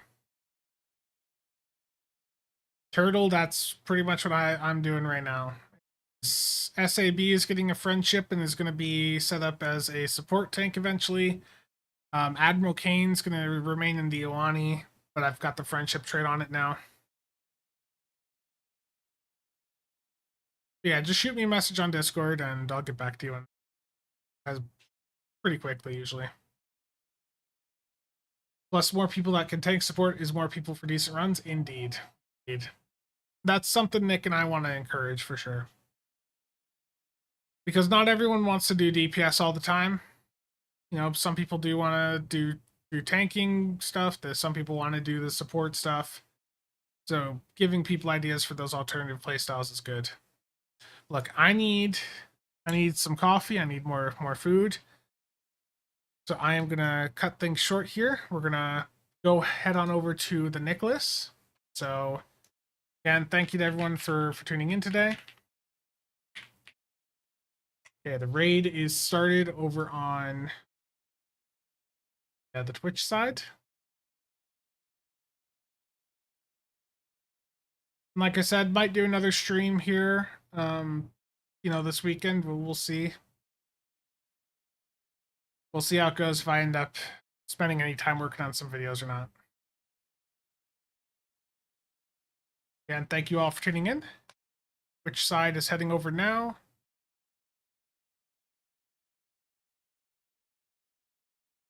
And over on the YouTube side here, it should be set up to automatically redirect to Nicholas. Yes, it is. Okay. Thank you all for tuning in. See you guys around. It should automatically redirect.